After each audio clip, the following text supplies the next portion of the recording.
Well, hello there. Welcome back to King's Road, Young Lions. I'm your DM for this evening. My name is Saucey, and I'm here with four very wonderful role players, Rosa, Gator, Bronson, and Solomon. They are the Young Lions. Say hello, Young Lions. Hello, Young Lions. I know there's more. Hello, Young Lions. There they are. Hello, Young Lions. A little bashful tonight. That's okay. Completely understand. After the developments of last week, I could see why there might be some hesitancy. So let's catch up to what happened last week. Directly after Bronson's Battle Royal victory, which was very great, walks away with his 4th King's Road badge. His opponents start turning into Demon Hellspawn, and the people in the audience begin getting slaughtered. And all of a sudden, the darkness, that is the head of the Darker Order, appears, does some ritualistic incantation, starts reanimating these bodies into these transformed hell beasts, and it's chaos everywhere. So Bronson goes full Gallagher on some gibbering, what are they, gibbering mouthers? I said gibbering mouthers last week, but pretty sure it's gibbering. I call them gibbering mouthers too. Gibbering, yep.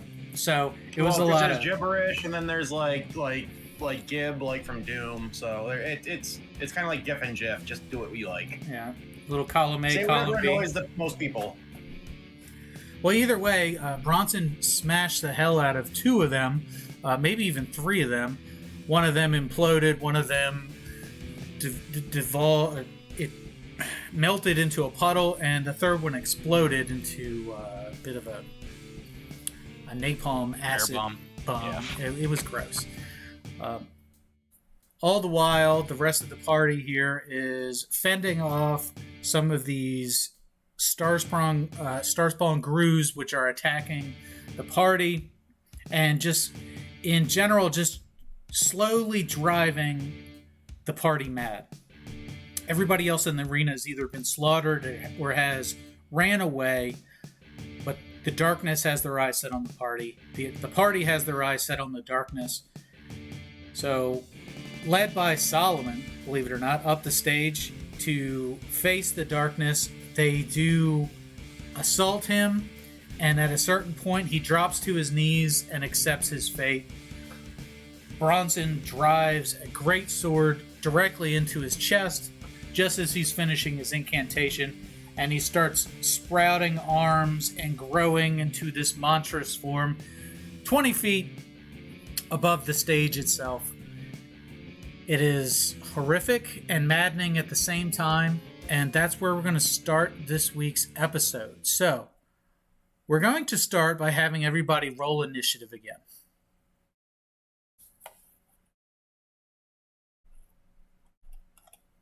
These was the good. Natural 20 for a 22. Oh, yeah. Lucky son of a gun. 7. Okay. 11 for Gator. 11 for Gator. 10. 10 for Solomon. And let's roll on screen. 1. A natural 1 for the bad guys. Okay. Well, that worked out even better than last week. So, we are going to play this by the book this week. We're going to get it right on the first try. You guys are doomed. Maybe, possibly. We'll see. If I've played this right, you're in big trouble. So, that's going to bring us right to the top of the order. Bronson, you're going to be up first. At the beginning of your turn, you're going to roll a wisdom save. The reason for this save is you're trying to reject this feeling of madness which is overcoming you. This is similar to what you would see in a Call of Cthulhu type game where your sanity is slipping as the things you're seeing are bending your concept of what's real and what isn't. So I just rolled another natural 20. Okay, well that's for a 21. So that's a pass. So that's all good. And that'll bring... My rolls are going to be absolute dog shit. Yep. Should have saved one of those for your first attack. Two back-to-back natural 20s. Yeah, they're gonna be 4s for the rest of the day. Okay, Ugh. so you can see the map here. Is everything showing just fine? Okay, great. Well, Looks like it. Yep. that's going to bring us to your action. And Okay, Bronson is a little dinged up from the first wave of combat, but you still good. have a lot of your uses.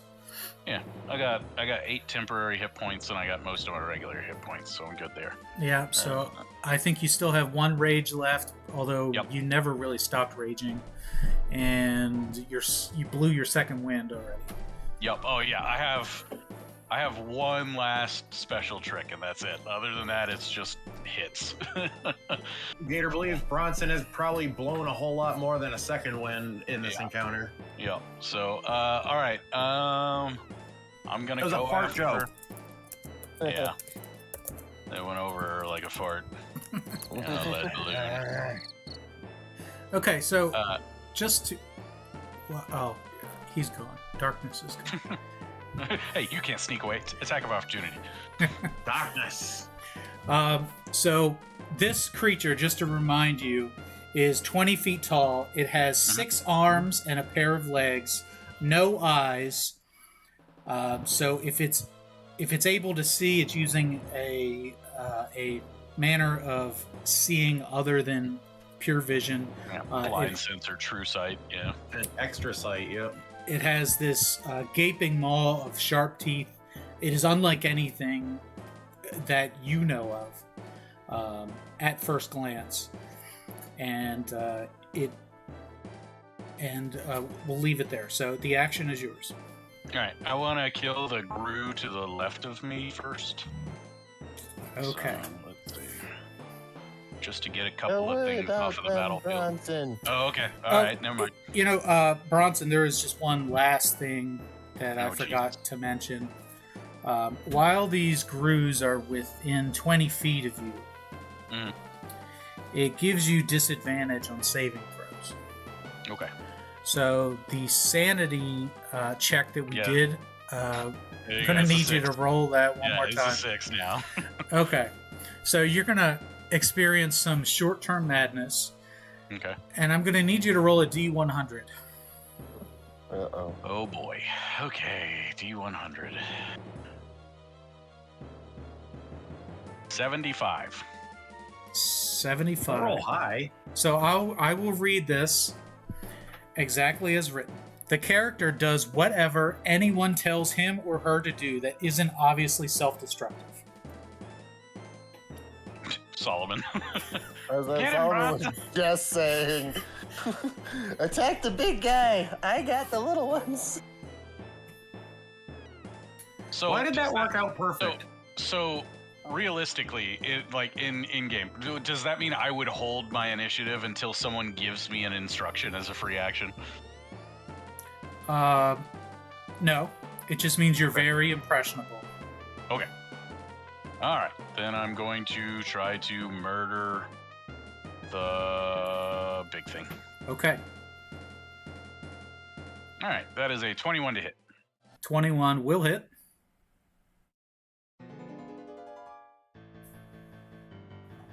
I bet it's easy to hit and it has all sorts of resistance. Ugh. Yeah. He's reading stat blocks right now. He's like, hang on, I'm rolling, I'm dumbing it down. Take 66 damage, reflection. Roll for damage. All right. That is a reroll that one. That is maximum damage. So that is 2d6 plus 7. So 12 plus 7. 19.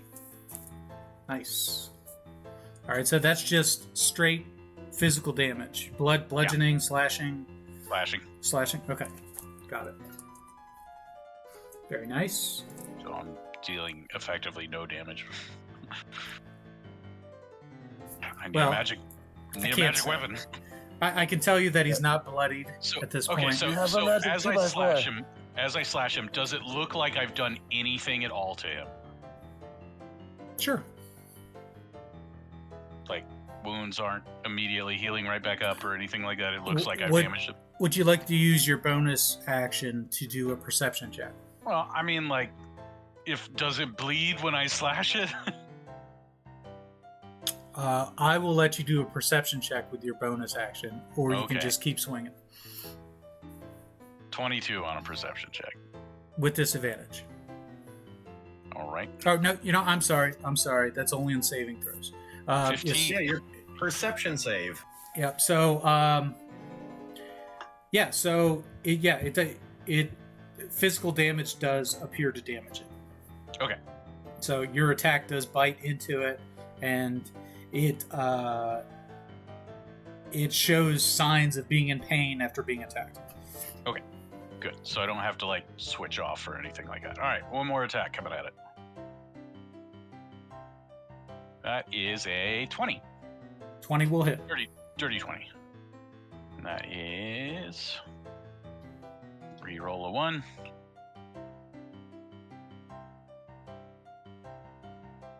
So that is 7 plus 7, 14. 14 damage. Since I have great weapon mastery, like re-rolling 1s and 2s, like the 1 and a 2 on my dice is always like, oh shit, no, I gotta do simple math, and then it messes me up. Okay, And that's my turn. that's your turn. Okay, so in response, it's going to use a legendary action. Mm-hmm. As you do. So you're going to make a Constitution saving throw with disadvantage. Alrighty. That is either a 17 or a 24, so I guess it's a 17. 17. Okay, you pass it. So it gazes into you with this psychic vision trying to penetrate your sanity. However, you're able to barely shake it off. Nice. This is similar to what Solomon had just experienced and had poisoned him a couple turns ago. Mm. That'll bring us in the order to Gator. Triple G. No. How's Triple Gator G's in feeling right trouble. now? Not good. Just slip out the back. He's just like, you guys got it. Bye. Yeah, so We'll we'll just tiptoe out of here. now Gator, you get 9 actions here because you've got a whole fleet of these smoke EFEDs. Is that what they are? Yeah, the Mephits. Yep. So the one that was confused, since the Mouther is dead, is it still confused or no longer confused? Well, we're gonna have to roll. Go ahead and roll a saving throw for me with disadvantage. Well, not with disadvantage. Okay. Well, 7 either way. I think it has a +0. Okay, so it's still gonna be confused, and then roll a d8. That one will be virtual.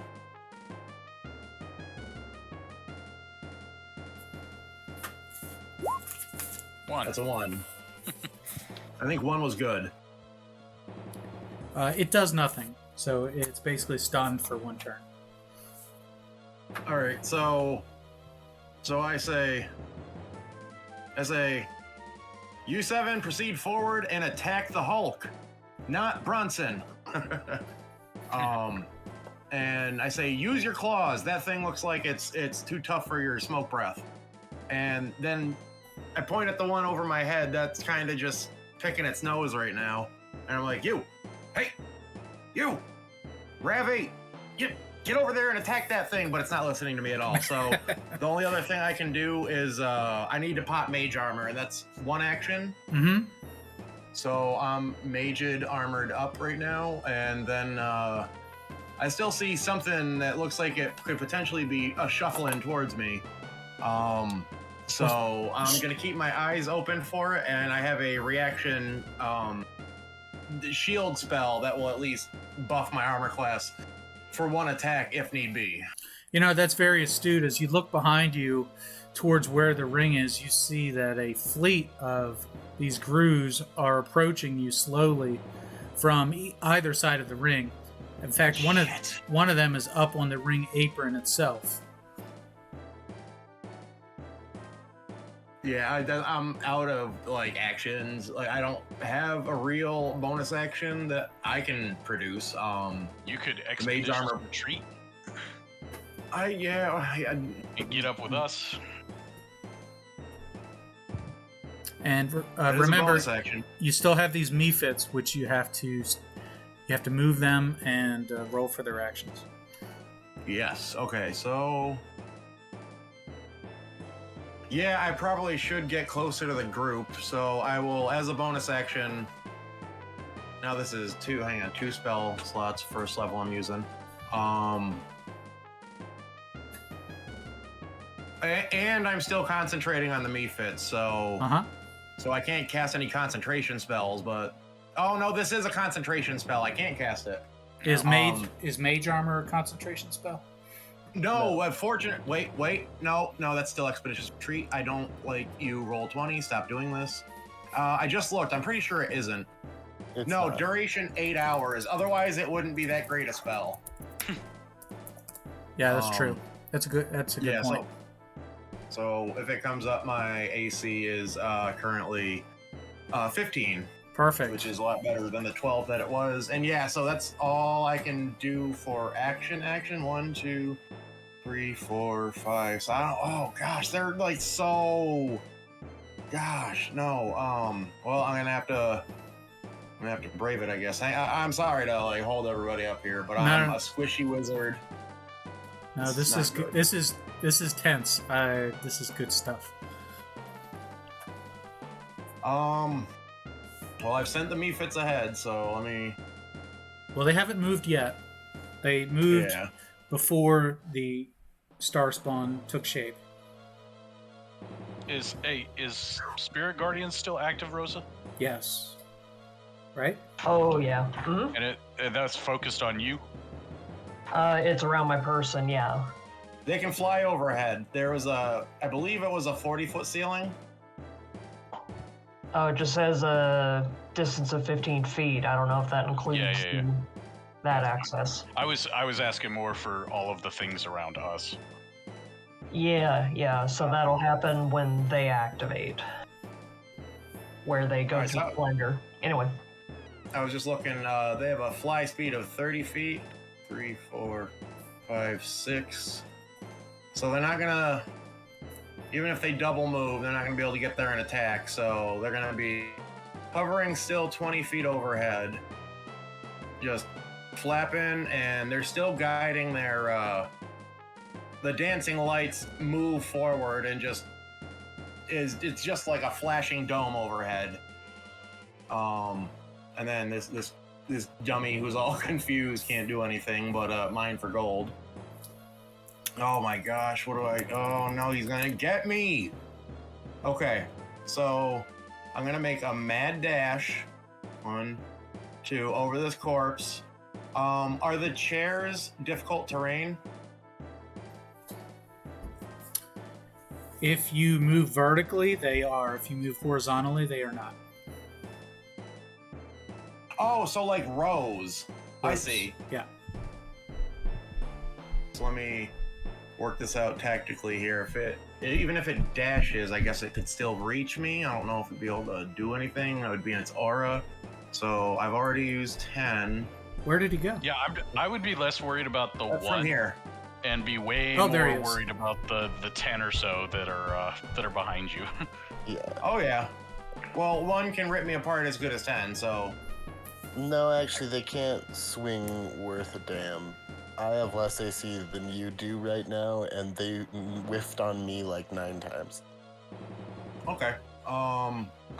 Yeah, I think their bigger issue is just being around you and contributing to, insanity. Bingo. Okay, so I'll move 10 here, and then horizontal is normal. Yep. That would put me 30 here. Sure. And that's it for me, yeah. That might literally and figuratively, possibly. Okay. that's your turn. That brings us to Solomon. Solomon Scribbles, Master of Disguise. Alright, so I have first question. Is there a giant space portal behind this creature? Yes, a dimensional rift is opened up behind it, which is is related to how it has spawned. Fantastic. So before you get going here, you're going to take a Wisdom saving throw with disadvantage. Let's go. Yeah, Gator did not have to take this roll because he did not seem to be affected by it. I got a 10. A 10. Unfortunately, that won't be enough to resist the madness, so we're going to need a D100 roll. Hell yeah. Roll a 75. We know that's not so bad. I rolled 53. 53. You must use your action to attack the nearest creature. Oh, fantastic. That was what I was already planning on doing. So it's a good thing the Gru is right there, or else you'd be hitting Rosa right now. Absolutely. I want to blow that Gru to bits, and my version of attack is casting Thunder Wave. Mm-hmm. Okay. How bardic of you. So I'd like to cast Thunder Wave in a 15-foot cube and angle it so I just don't hit Bronson, Sure. and I hit both of these Gru on the left. Understood. So they need to make a Constitution save, DC 14, I think. Yeah, 14. Okay.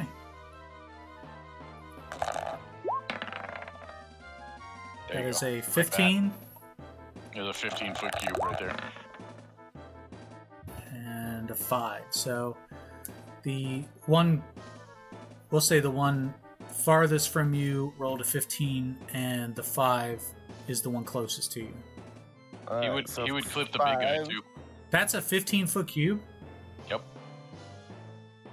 Why is it 30 feet across? It's a 15-foot radius. No, Is it- it's a 15-foot cube, so it Right. should only be 3 squares. It's only 15 feet Square. across, not 30 feet across. yeah, But it doesn't... You're still going to hit both of those guys. Yeah, I can definitely hit both of those two guys.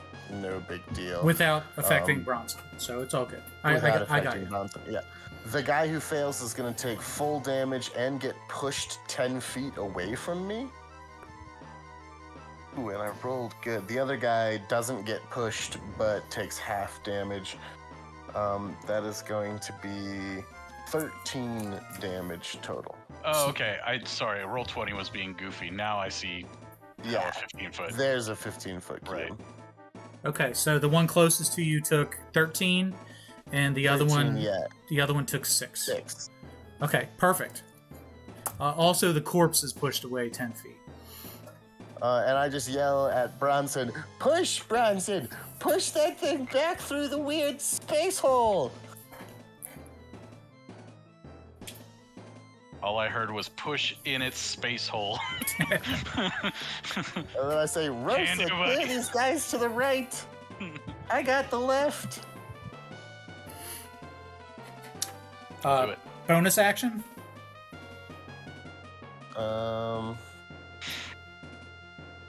Is anybody looking worse for wear? Bronson took one big shot at the very beginning of combat. I don't know that anyone else has taken any damage yet. Nope. No, not thanks to Captain Cleanup, Mr. Bronson. Yeah, and I just gave you temporary hit points, so. Mhm. Yep.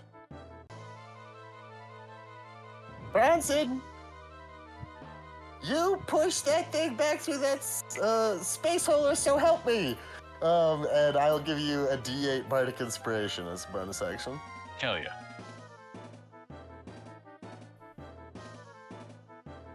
Call that a turn. All right, That will bring us to Rosa. All right. Let's see. So Spirit Guardians are not going to do their little blender thing until the bad guys move. If Bronson's going to push him back, I could move up and take a swing. I might do that. I'd like to hang on to spells in case things really get dire. So A guiding bolt could help the next person to attack something. Spirit Guardians by itself is going to be really super useful. well, I didn't know if I should throw a guiding bolt at the big thing or not, you know? That was my original plan. But when we realized that there's the portal and trying to push him back, you know, I didn't know if that would help in any way, so. Thinking if Bronson charged it and it had that advantage, I don't know if that applies to a strength check or if it only applies to an attack. It does apply to strength checks. It just says next attack roll made against this target. Oh, no, excuse me. My rage would give me advantage. Yeah. Okay. Well, then let's actually go with that. Okay, before we get going, Mm-hmm. going to need a wisdom saving throw with disadvantage. With disadvantage. Okay, let's roll 2 of these. Plus 5. 10. A 10. The character retreats into his or her mind and becomes paralyzed for a turn. The effect Wait, ends... was that for the... She rolled a 10 for the save, Oh. right? That wasn't for the... I'm sorry, a 10. So now you're going to roll D100. Don't roll a 10. I want to see it. Show me a 10. 74. 74. So the character does whatever anyone tells her to do that isn't obviously self-destructive. So that one's attached to 75. Nice. That's got a decent range at least. Solomon did just tell Rosa to clear out the right side. That's true. So the right side, so if I wanted to throw that guiding bolt, it'd be at one of those guys. According to Solomon, yes. I wouldn't say that you have to burn the guiding bolt in that case. Oh yeah, no. Absolutely not. What kind of damage should I do? I've actually never pulled the mace that I have. 1d2. Sacred Flame would probably be better. A what? Oh, Sacred Flame? Yeah, you're up to 2d8, right? I believe so, yeah. Let me take a look again. Yep, it'll be 2d8. Yeah, and it's a cantrip, so... No, good call, Solomon. Thank you. So, let's see, 60 feet. Doesn't require that. Alright, so... This guy over here. Or should I actually... Maybe I should get the guy closer to Bronson. Whatever. We'll go with this one. The guy on the right. Needs to make a dex saving throw. Spell save of 14. Okay. Oh no. Dexterity? Okay. Yes. That's a 9. Okay. And so it'll take, let's see, 2d8 radiant damage. 8 overall. I hate that. I rolled a 7 and a 1. Wow. Jeez. Okay, so you unleash this guiding bolt of light that flies into the one closest to Bronson, to the right of Bronson. Is that right? I think there? I went ahead and I actually went for that one down The other there. one. Yes, gotcha. I probably should have taken the one up by you, Bronson. Sorry. Okay. Okay, so let's see. We did that. Any sort of bonus action? I just looked. Where to go? Nope. Anybody need any sort of like healing? We good? I'm so alright. far. Okay, so you're still good? Okay. I'll hold off on it then. I guess that's it for me. Okay, that'll bring us to the monster's turn, and we're going to start with the Star Spawn, who's going to... Wait, Yeah, I was like, when do the Spirit Guardians start kick with in? the Spirit Guardian Oh, okay, damage. yeah, let's do that. Okay, they do have to... God, now I have to look at this. So it's They have to make a within wisdom... 15 feet? Yeah. It says 15-foot radius of myself. So that should get all 5 of them. Alright, and what's the DC? It's a wisdom save? Yeah, it's a wisdom save, 14. 14. Okay, so the one on the right fails. That's the wrong dice. Let's try that again. Oh, I can't even see that one. It's A 14? 14. Yeah. Alright, so that's a pass. Okay, let's move to the next GRU on the left. That's a 17, that's a pass. And an 11, that's a fail. Okay, so the one on the left and the one on the right are going to take full damage, and the other ones take half damage, is that right? Yep, that's correct. Okay, and then you're going to roll for damage? Okay, you want me to do it for each one, or just one whole number? However the spell says. On a failed save, the creature takes 3d8 radiant damage. On a successful save, they take half as much damage. You can just That's you can roll the same for each one. Okay. If I can do the math, 15. 15. Nice. So that will down 3 of them. Hell yeah. So that'll be this guy, that one, and this one. Okay. Perfect. So, okay. Now for the actions. The Star Spawn is going to use its first action to pounce on Bronson.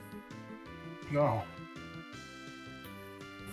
Okay, and make sure we get this right. Okay.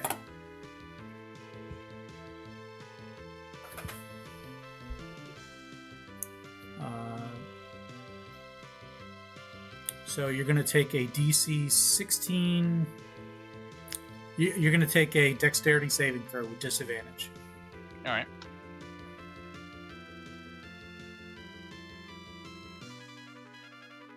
As a 14. 14. Okay, so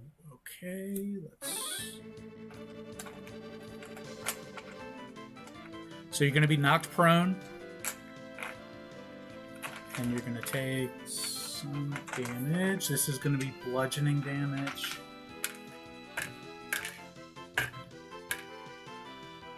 So it's 11 points of bludgeoning damage. All right. So you'll be knocked prone at the beginning of your turn, which means you have to use half your movement speed to stand up, and then all attacks against you are with advantage. Am I remembering that correctly? Yeah, while you're prone, I think. Okay. So it's going to use... it has 6 arms, so it gets 6 attacks, -1 for the leap. So we're going to roll some dice.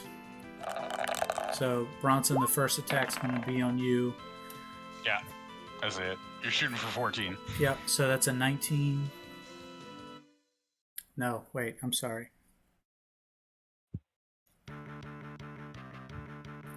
It's a 24. Yep. Yeah, that'll hit. Okay.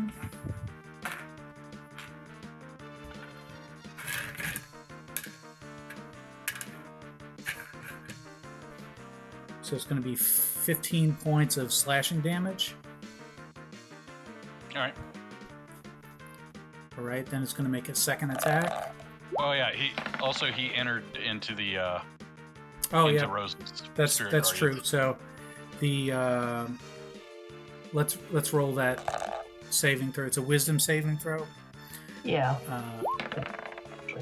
So it's going to fail that, and it's going to take the... How many points of damage was it? You said it was like 14 points of... 15. 15? Yeah. Gotcha.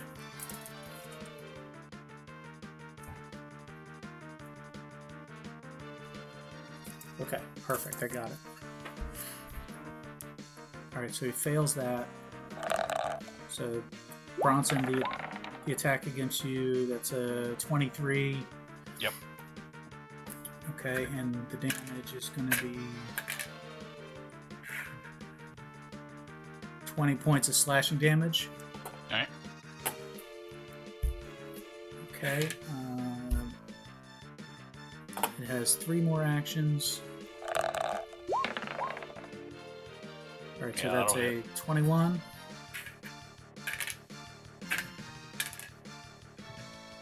That's 13 points of slashing damage. Alright.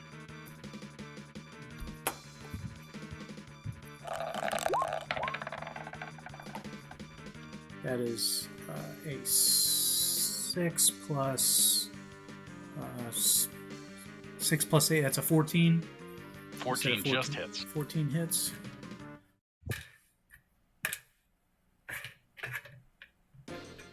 That's 19 points of slashing damage. Alright. And then it'll move forward to attack with its 2 highest arms. It will also attack Bronson, or attack Solomon. So, first attack.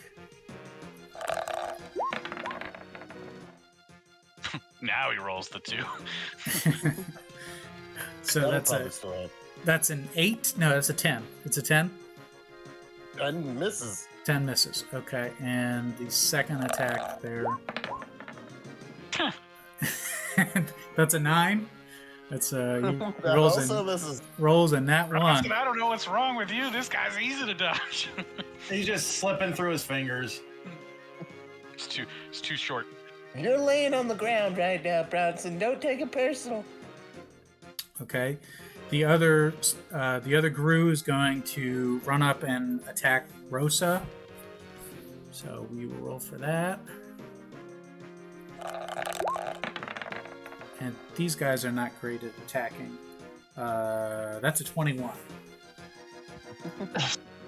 Not great at attacking. Yeah, they hit.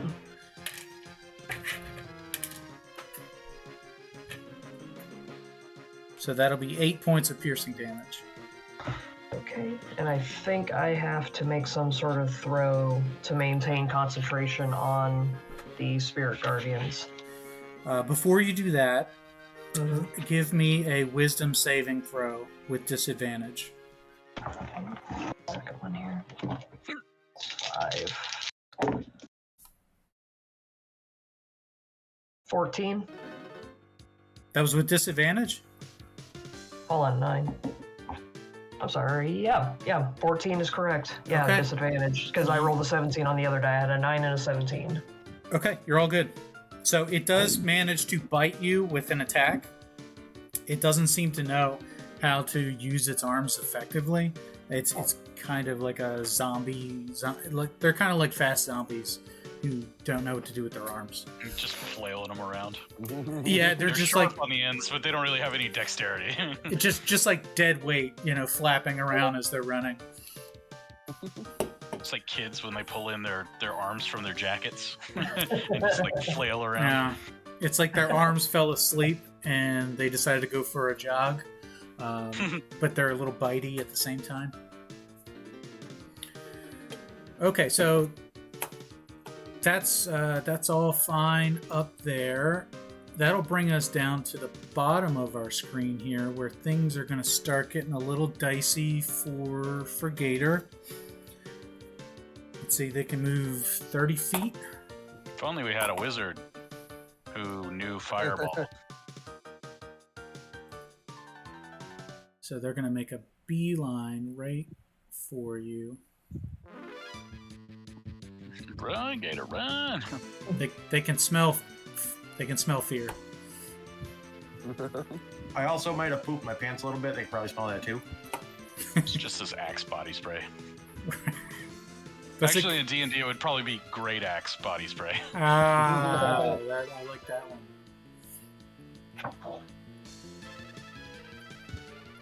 Okay, you should have summoned noise police here to fight on your behalf. Hey, who's to say we won't Deus Ex Machina the shit? We just hear a trombone. Right. Or kazoo plays. He is a minor elemental. Okay. He is a smoke method. Yeah. Oh, yeah. And this guy, let's see, who is the closest target? That would also be Bronson. Okay. No, that would also be Gator. Apologies. You got it out for me today. And with his last 2 attacks, it'll attack Bronson. No, Well, solid. it's No just, it's combat, so just used to saying Bronson's name is all. Okay. One last thing. Let's have a perception check from Gator. Oy, can you... A what? Perception. A what? Mm-hmm. A what? I rolled a 7. A 7.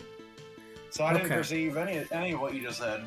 No, you didn't hear you didn't see a thing, but you did hear something. Oh, there are guys there too. I don't think they should be there. The hard way showing up. Oh, those are the guys that just. So what you do hear is, "Hey yo," Oh shit! There it is. and right next to you, out of one of the gate concourses, appears the leader of the hard way, Silvario, and 2 other. There are more than 2. There are a few. There are 5 of them. No, this is gonna be a terrible team up. There we go. I don't want to like the hard way. And so they Also, don't go back to your clubhouse.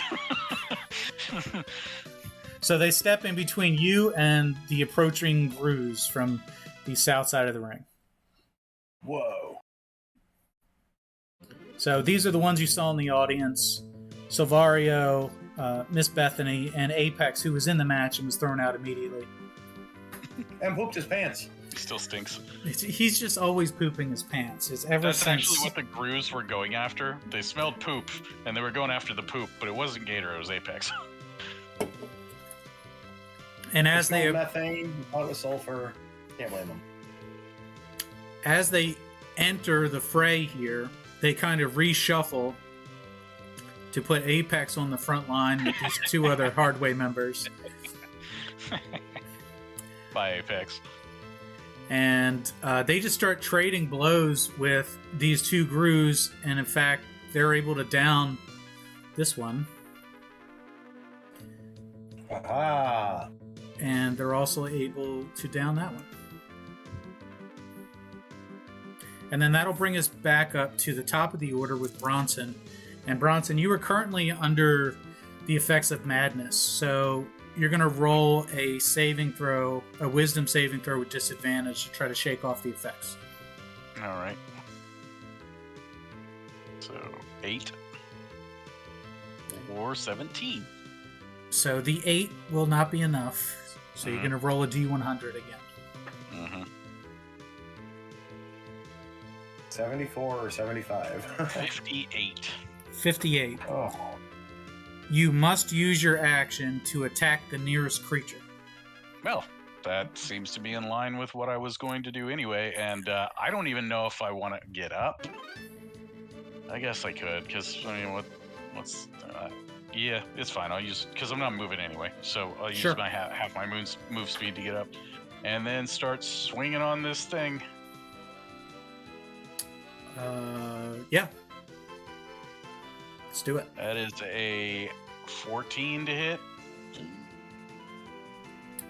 Unfortunately, a 14 does not hit. All right. And then that's a 26 to hit. That will hit. And that needs to be re-rolled. because 1s and 2s. That is 19 points of damage. 19, nice. And then I'll do my frenzy attack. And that is a 27 to hit. Yeah, that'll hit. 27. And that is 16 points of damage. Okay, great. So it is now bloodied at this point. It has multiple gashes in it here from where you've attacked it. And it's in bad shape. Is there anything else you're doing on your turn, Nope. or that's your turn? That's all I can really do. Okay, so at the end of your turn, it's going to use a legendary action. It's going to emit a psychic pulse, a wave of psychic energy that attacks each creature within 20 feet. I need an intelligence saving throw with disadvantage Jesus Christ. from Rosa, Solomon, and Bronson. You guys are on the psychic hotline right now. So I'll let you pick which one you want. You want the 9 or the 7? Neither one's going to cut it. Yeah. I figured as much. 17. 17 with disadvantage? Yeah. I Okay. rolled a 16 and a 17. You're good. Woo! I rolled a 16 and a 6. A 6 so is I got 8. 6 is not going to cut it. Okay, so you're each going to take. All right, so it'll be 11 points of psychic damage. All right. And be stunned for 1 turn. Oof. That's a killer.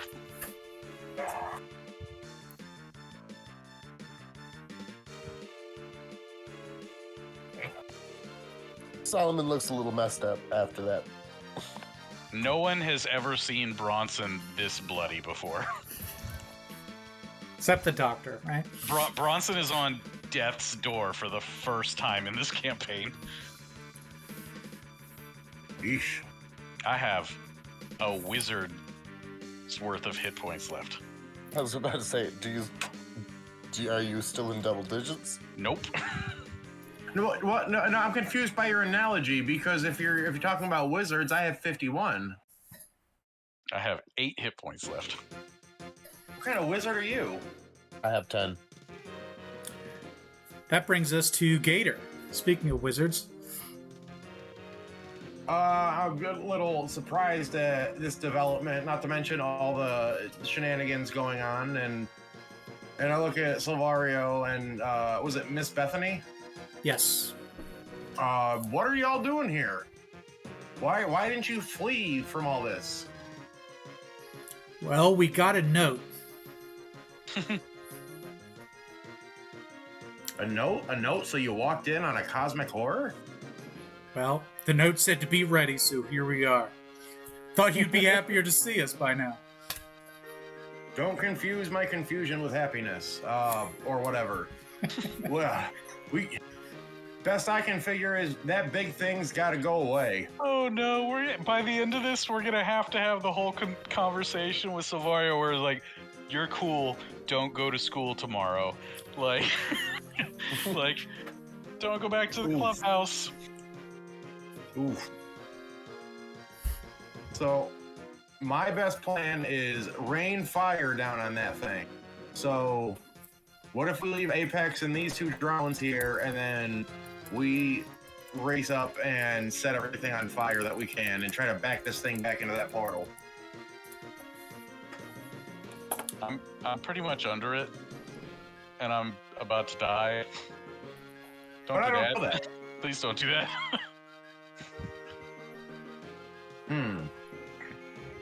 Your meat shield's about to be well done. This is true. Any response from the hard way on what I just said about the thing? Well, Miss Bethany has her heart set on just shooting firebolts at it. That you do what your heart says is right, what with the fire and the shooting of the beast. Solario, watch my back. And Gator's gonna tiptoe around. Sorry, pardon me, excuse me, pardon me. Don't step on your corns and bunions, pardon me, sorry. 1, 2, 3, 4, 5, and then now that I'm not on the difficult terrain, I can move up 1. And then I guess I could probably double move. Oh boy, wizard double moving into combat.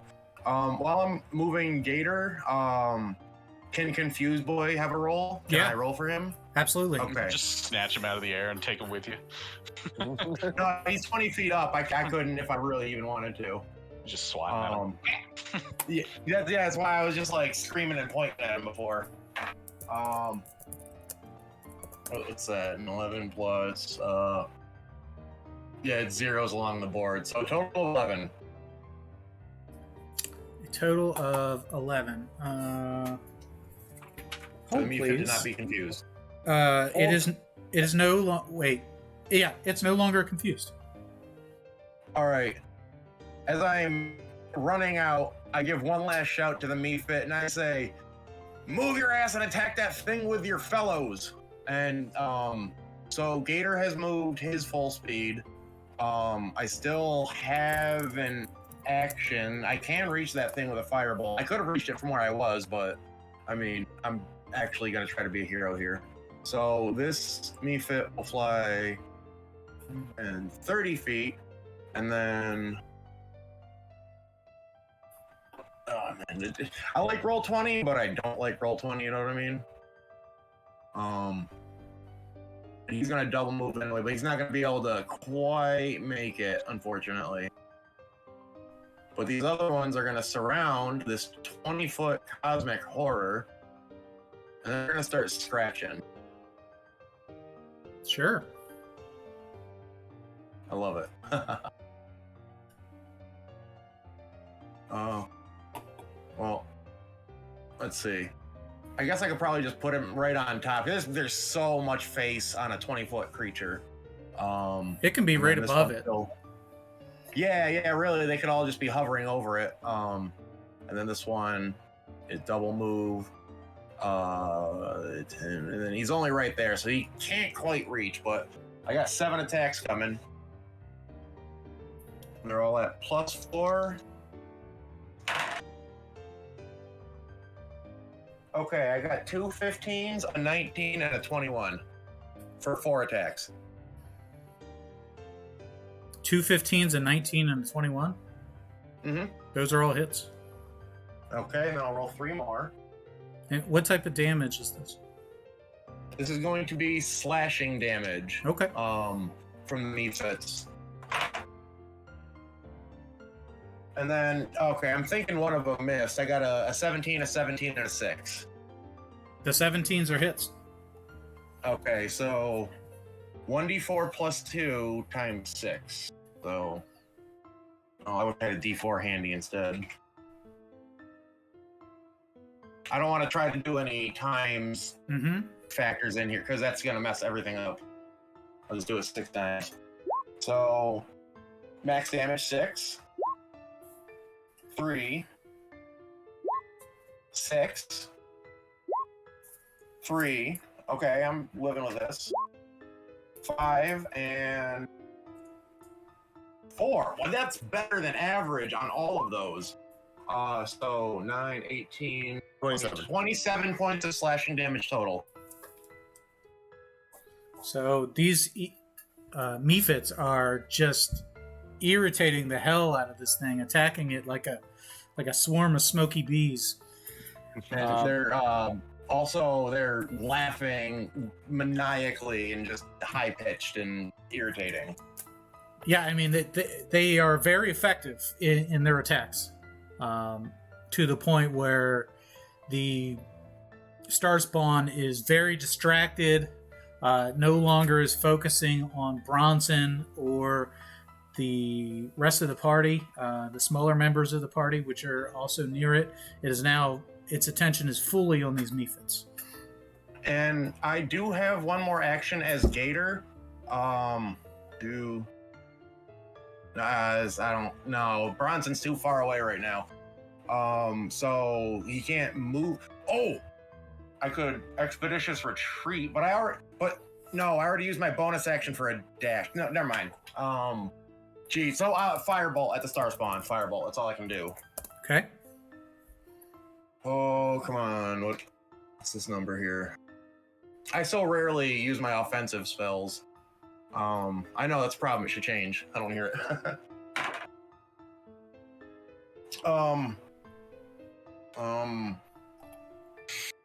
So I rolled a 1. That's not good. That's not good. Where would I like that to go? Well, Into it's space. it's very tall, so you can hit the ceiling. You can launch it into the void.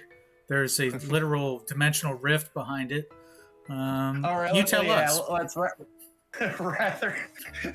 rather than anything funny or anything potentially tragic, let's just say it feeds into the void.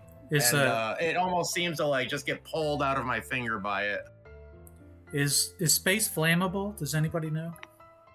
There's no oxygen in space, so it would snuff. I was to say, space is flammable, but I hear explosions only pass like 15 feet through rifts.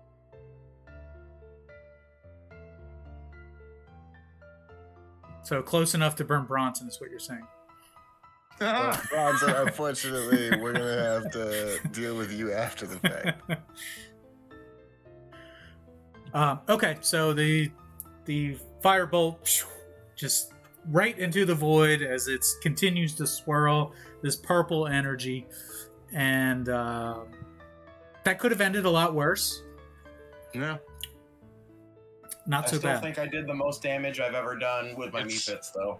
It's not a Gator turn unless a fireball goes off into the left field. Aren't y'all glad I don't have a proper fireball now? Yeah, Yes 'cause and no. I understand it's point and complicated. click, man. That was quite a feeding frenzy there with the mephits, though. That would kill most targets, but not this That was one. plan B. So that's going to bring us to Gator, and Gator, a bit of housekeeping here. Not Gator, Solomon. A bit of housekeeping. I'm stunned. Turn over. You are stunned, but you are also poisoned. We didn't take away anything for poison last turn. That's just disadvantage on skills and attacks, right? Not only that, this particular form of poison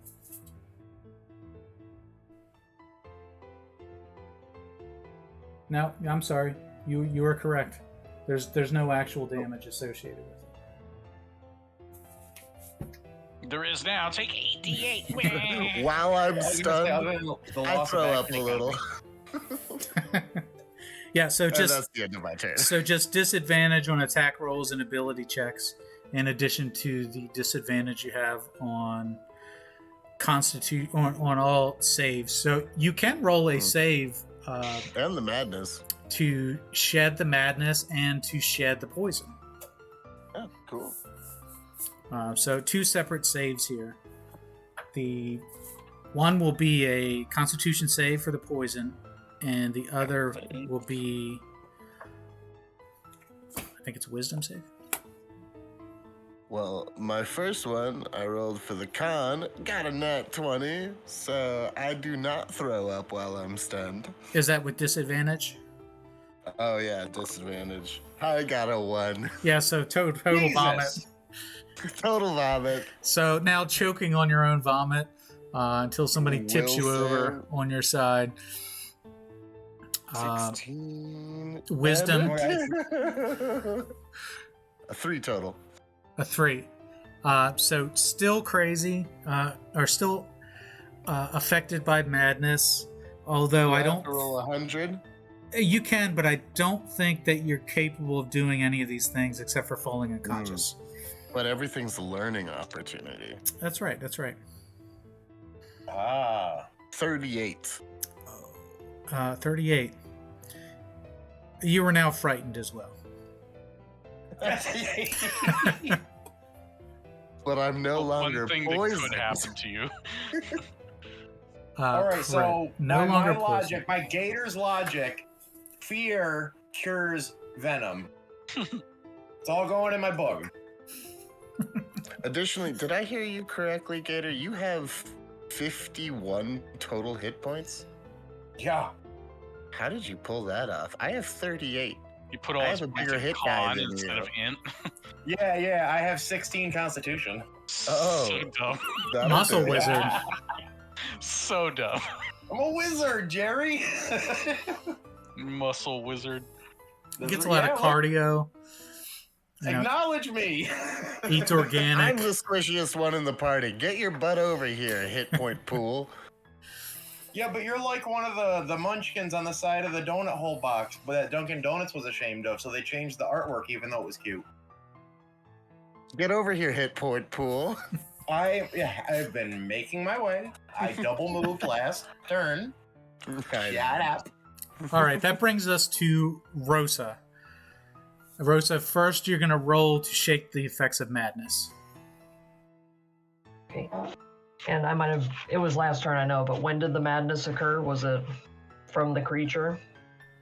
At the beginning of each of your turns, you Okay. roll for madness because you were incapable of comprehending what you're seeing. It's driving you a little mad. I disbelieve. Okay, I'll go ahead and make that save. I still do need to make that con saving throw to see if Spirit Guardians actually stays up. That was the only housekeeping thing from last turn. So as long as this Gru is still alive, all of your saving throws are with disadvantage. Disadvantage, and it's a wisdom. Most likely, though, it will die at the beginning of its turn, as long as Spirit Guardians is still up. Yeah. Yeah, I'll have to check for that here in a second. Let's see. Oh yeah, their wisdom throws, wrong thing. Alright. Ooh, that ain't good. 9. So that is for Spirit Guardians or for Madness? That was for madness. Okay, so you're still crazy. Yay! It's going to need a D100 roll. Okay. Oh wow, 3. 3. You die. You retreat Probably. into your mind and become paralyzed. But that effect ends if you take any damage. So a paralyzed character would lose concentration. Am I understanding that probably not. correctly? Let's see. I believe it does. It's casting another spell requires concentration, taking damage, or being incapacitated or killed. Well, you were none of Paralyzed those character things. being incapacitated, doesn't it? Mm-mm. Because you're not mentally incapacitated. She can still concentrate. She just can't move. But because I took damage last turn, I do need to make that con saving throw. And the DC Oh, hi. is...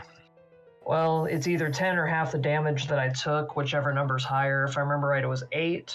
Yeah, it's 10. So my DC's 10 on what? Saving through a con. Ooh. 14. So Spirit Guardian stays up. Hooray. Right on.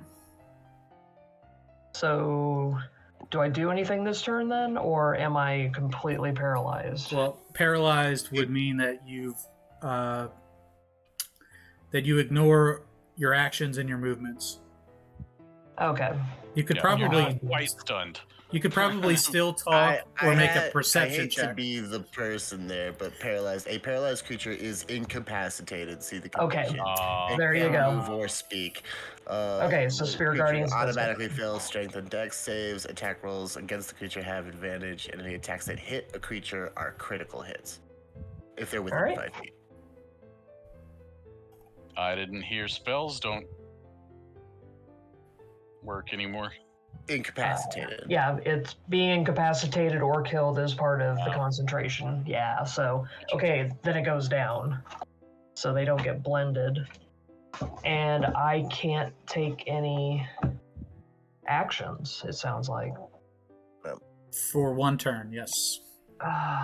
And you guys were gonna get healed too. This is the turn we die.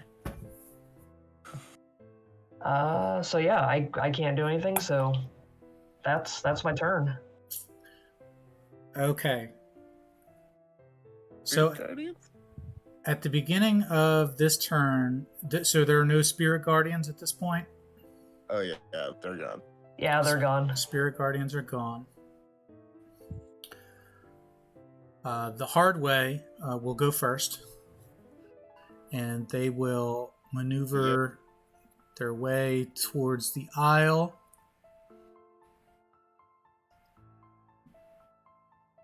These guys down here will fend off what's happening there. Apex is going to follow Silvario like a lost puppy.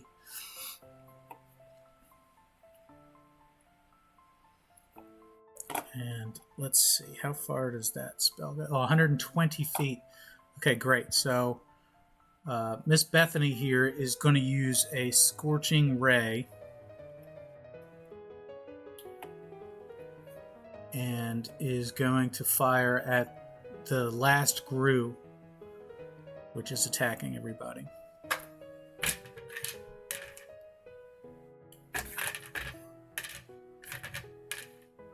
Okay, so Rosa, while you're paralyzed, you can still see this Scorching Ray fly over you and ignite this final Gru, setting it ablaze and finally dropping it.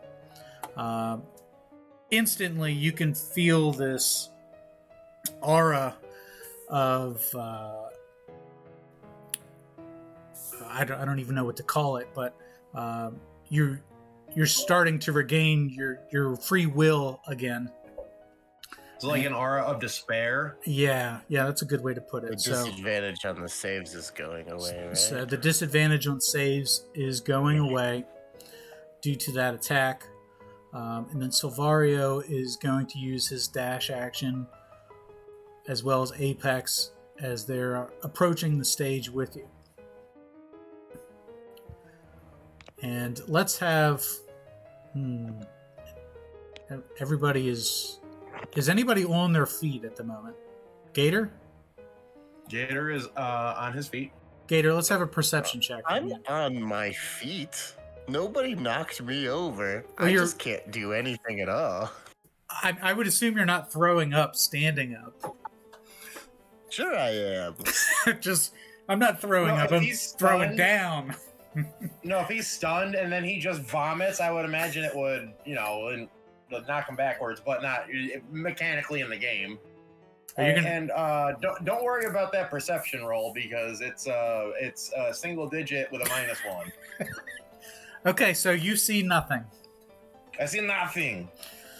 You see nothing. Okay, so there is more combat going on over here. This Gru is knocked down, as well as... Is there one there? Guys, we all die. Gator joins the hard way. So those two get taken down there, and then these two are in hot pursuit, going straight towards Miss Bethany.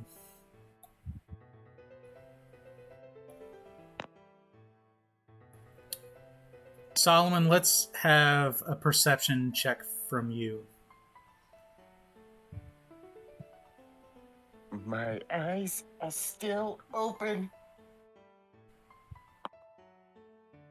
Yeah. 5.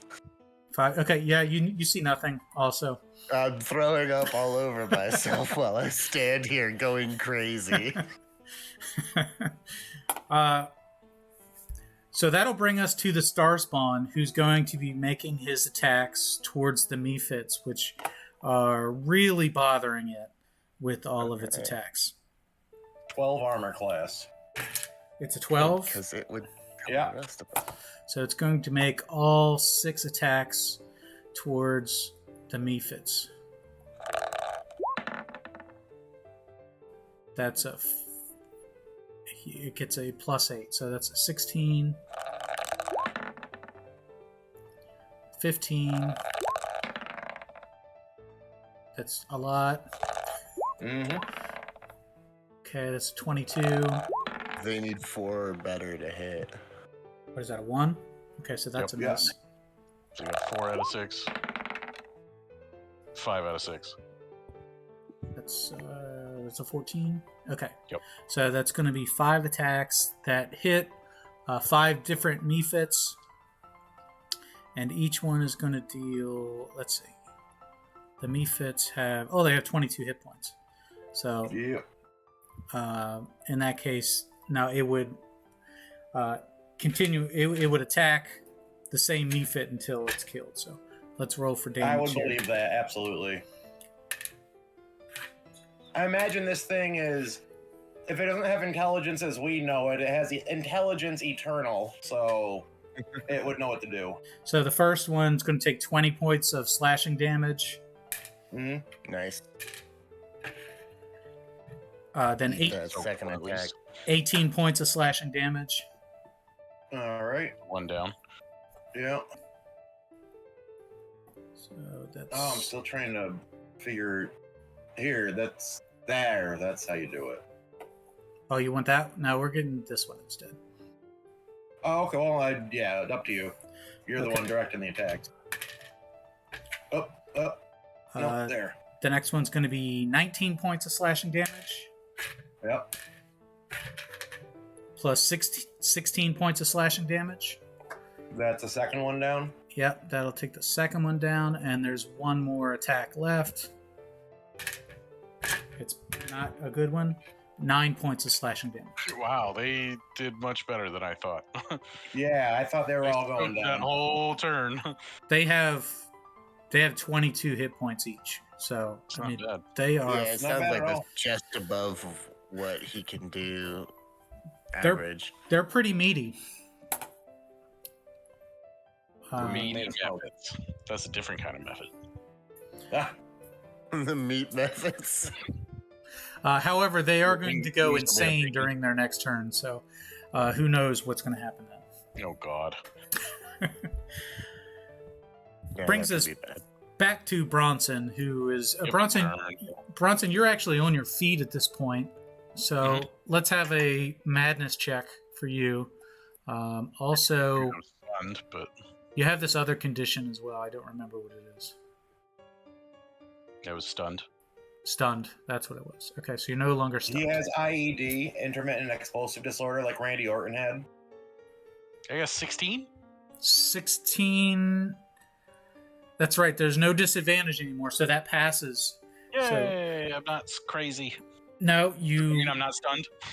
The fog is lifted. You're not stunned. You were not under the effects of madness, Boy. and you are on your feet. I want to kill the thing. Let's have a perception check from you as well. All right.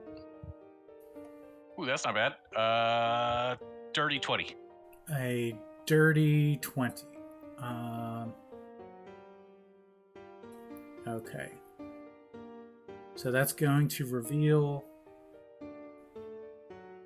The real boss. The final boss. A couple friends are also appearing to aid in the fight. You see Daniel Danielson, the half dragon, and Red Eye Black have have showed up to join the fray here. They look bloodied already, as if they have already been fighting. Okay, now it is your action. Now I'd like to murder the thing. Yeah, go ahead.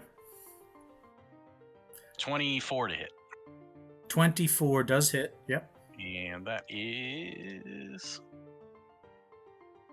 19 points of damage. 19 points of damage. Nice. These things don't deal in the human concept of murder. They only mess with annihilation. So And then, go ahead. how we doing? Go for it. It's now mortal at this point. All right, another hit coming at it. That is just a 20. 20 will hit. And that is 18 points of damage. 18 points of damage. Okay, so describe what happens. So Bronson, just let me think about this for a second. So Bronson, the thing is swatting at these methods, and he just comes down with his sword right at the top of its his shoulder blades, and then he just pulls down its spine like he's trying to basically fillet a fish. Mm-hmm. Oh, Just Or like as far like as an that arrow goes, flint go up or and something. just just pulling all of his weight, and he just like sits down on it on his sword, just trying to pull this thing down. So it's So he's about 20 feet tall. So I'm guessing I get about halfway up his back, and that's where I just start pulling, and I just like try to quarter him at that point. yeah. I mean, it's very thin. It's almost like an alien gray person, right? Like there's not much meat. It's mostly bone and skin. So filleting through it, you're going through chunks, and you're met with great resistance as you pull through one vital piece of bone structure after another. His brain was in his butt. And then you pull the sword directly down between its legs, splaying it in two from the shoulder blades down. And then, how much does this thing look like it weighs? Let's have a perception check. All right. Ooh, 22. 22. It looks like it weighs a lot more than you do. But does it look like it weighs over 600 pounds? Let's have an intelligence check. All right. At 20 feet tall, I would assume. Yeah, I that's throw 10. up on its dead face. A 10? Yeah, 10. Yeah, so math is not Bronson's strong suit here. He figures, one hand weighs this much and a foot weighs this much, and he kind of gets lost in the calculus there. You give up on trying to calculate how many pounds this thing is, and your more feral instincts take hold. Yeah, I am raging. Basically, so that was rage math in whether or not I could just drag this thing back through the portal and like throw it. that was as far as Bronson was trying to get with the math on that. Mm-hmm. If that's the case, can you go back to the map? Oh, we sure can. So if that thing's dead, then I'm looking around and I see the hard way. And I'm gonna take on mine. Oops. Because I still got some attacks.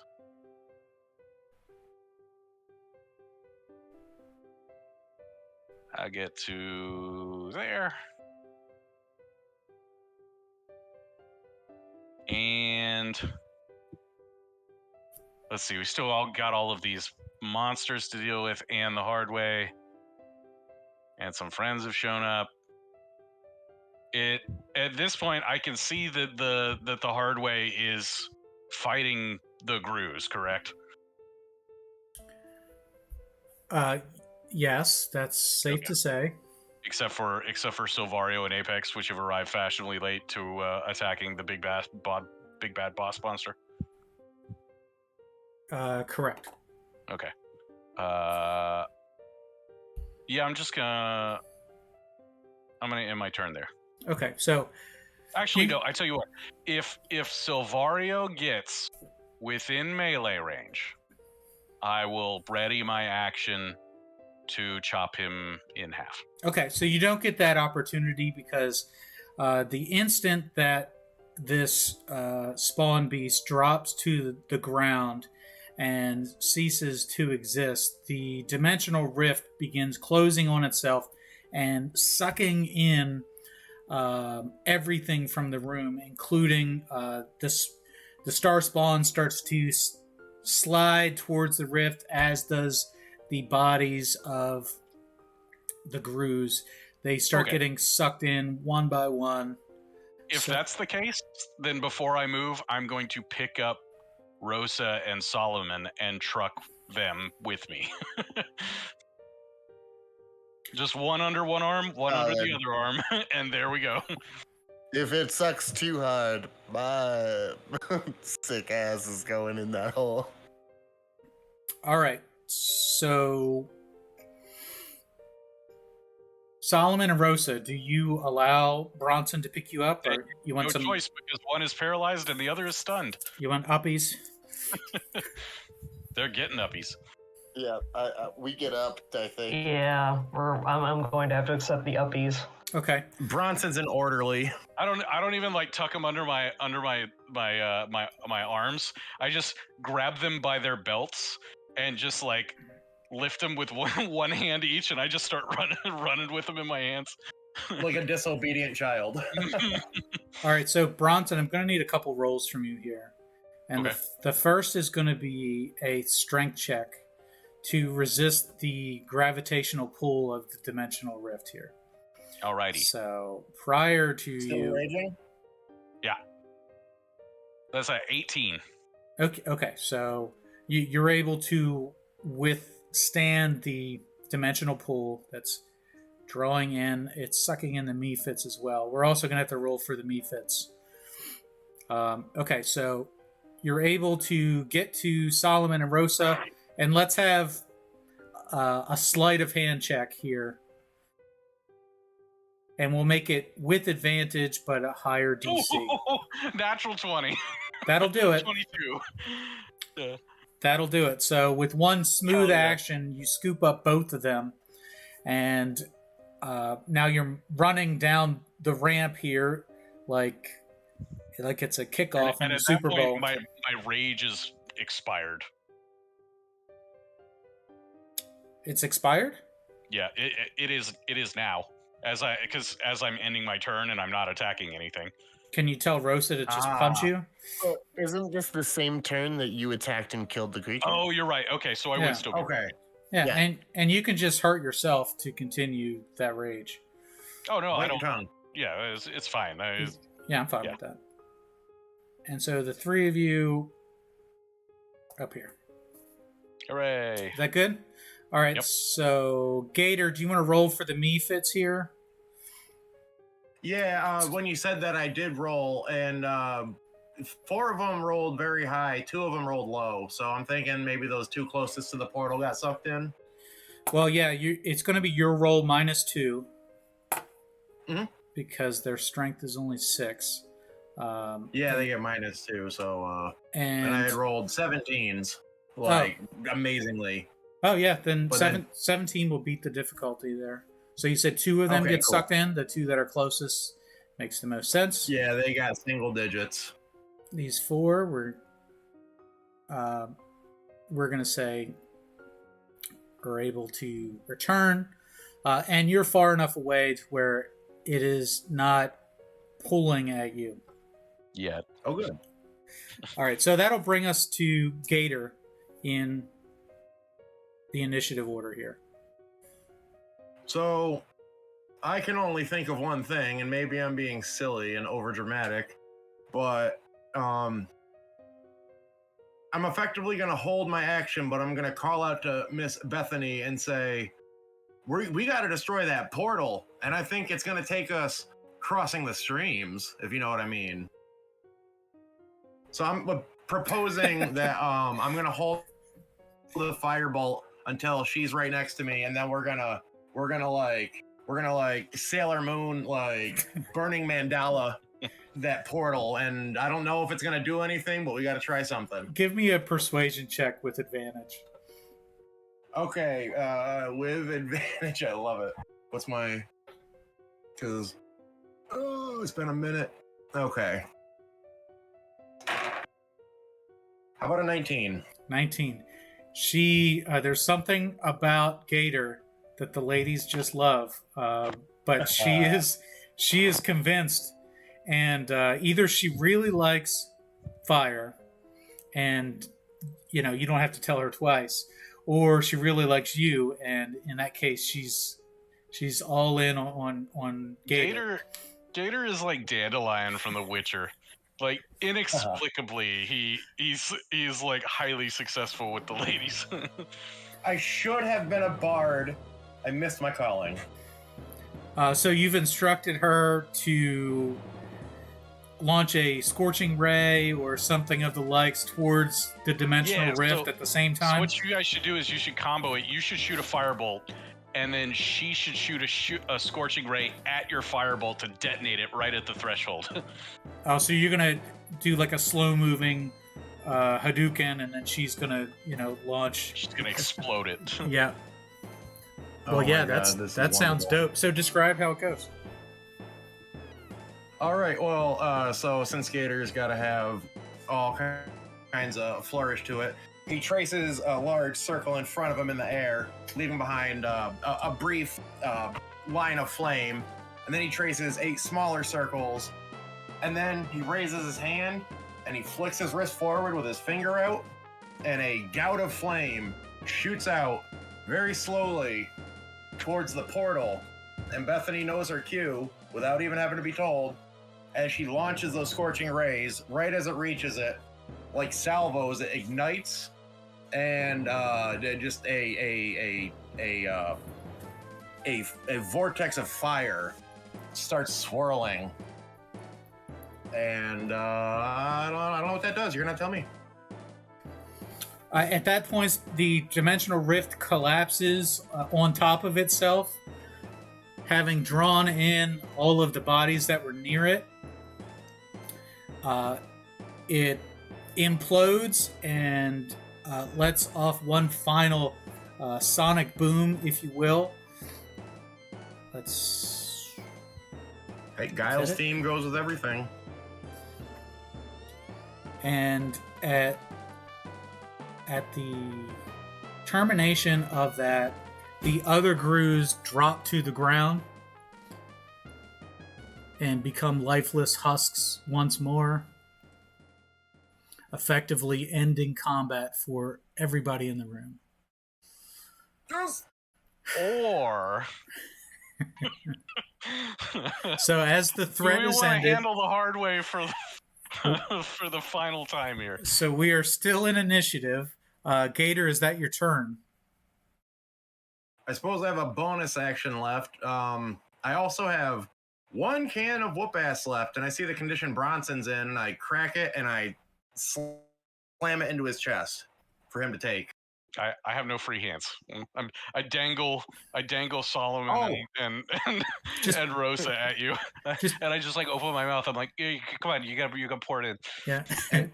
I'm on my tiptoes to pour it in. Just baby birded in there. Yeah. And I forget what the healing rate of a can of whoop ass was. I thought it was 2d4 plus 2. 2d4 plus 2 or something. 2d4 plus 2. They're starting to get a little rank, a little skunky at this point. It's been months. Well, that just means it's not fresh. That's right. So you got a total of 6 points back. Yeah, that's enough for me to kill Sicario or Silvario or. It still gets the job done. Gator's gonna say one thing. Consider the fact that I didn't see them coming, and they could have done anything they wanted to me, and they didn't. And that'll bring us to Solomon. Now, Solomon, let's have you do a Constitution. What am I still affected by? Okay, so the madness has subsided. That's good. And the stun And has the stun subsided. is gone. Cool. But the fear is gone. However, the nausea remains. So let's just have a Constitution check with advantage. With advantage? Yes. 18? 18. Okay, yeah. So at this point, you're ready for Bronson to put you down so that you can walk around like a adult again. I'll set him down if he wants. I know. I see the bloodlust that's still in Bronson. I see it's directed at the hard way.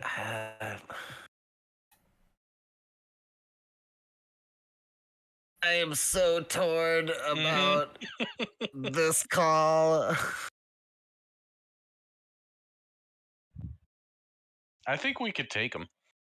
I've also learned that they're incredibly mutable.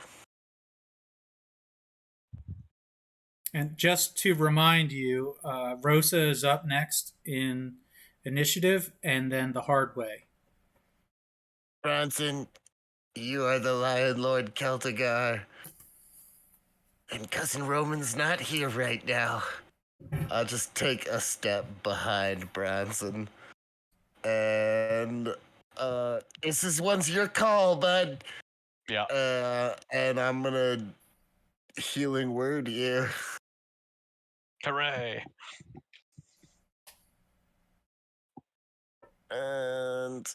But you're only gonna get a first level. It's fine. Just remember that all my hit points basically count for 2 hit points. Exactly. Not if it's magic. Yeah, but Hey, 7 hit points. hey, I'm back up to a third of my hit points. There now. you go. Perfect. Will that be your turn, Solomon? Are you going to ready action? I have an action. Bronson would like you to ready a crossbow. I ready an action, and it's not a crossbow. It is, in fact, hold person from Miss Bethany. If Yeah. shit pops off, I'm throwing the hold person down on the firebug. Yeah, I think Bronson's gonna wait to see what the hard way does first. Like, Okay. because they go before me anyway. But like, Good I call. think Bronson would be like comfortable just like walking past them and just trying to leave. At this point, he's exhausted. Like, Okay, well, let's get to Rosa first. Rosa, you're next in the order. Okay. We still hurting over here, Bronson and Solomon? he's Yeah, probably in way worse shape than I am at this point. Okay, I'm at so- 10 of 38. I got So- 21 of 66. Doesn't resist damage. Yeah. All right, so no damage resistances to speak of.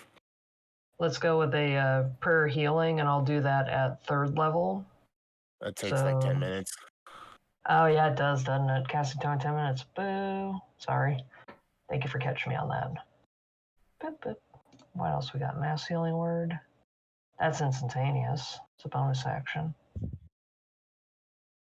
Aye.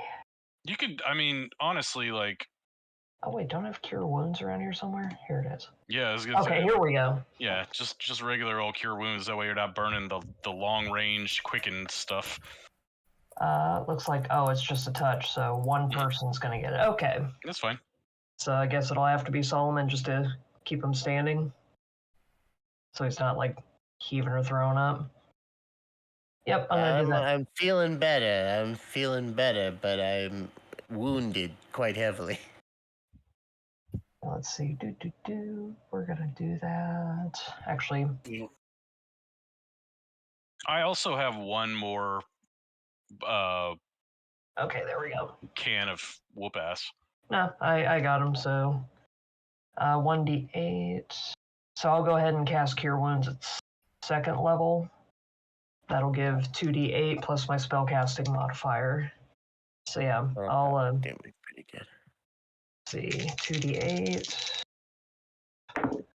Oh, that's good. 14, 20 points. Hell yeah. Wow. Wait, yeah, nope, that's correct. 20 points. I'm looking great. Thanks, Rosa.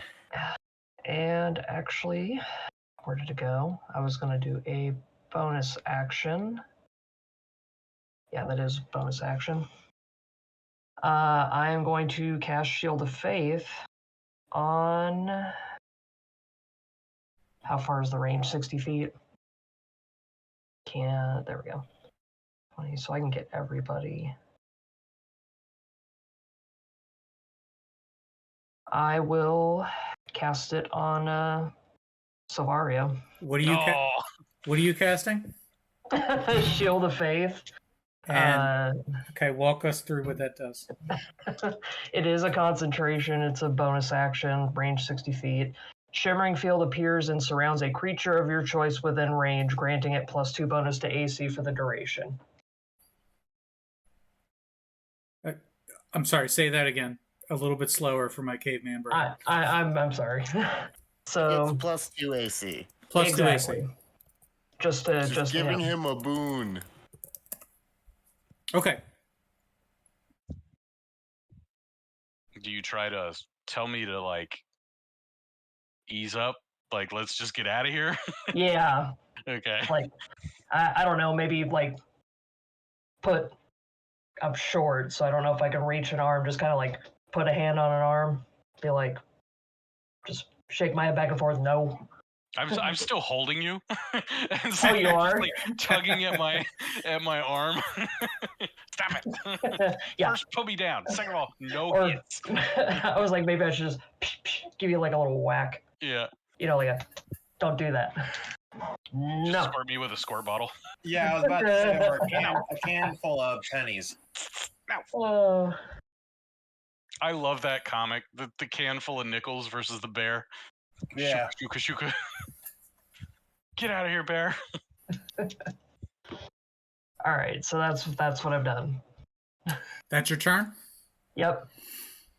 Okay, so at this point, it's the Hardway's turn.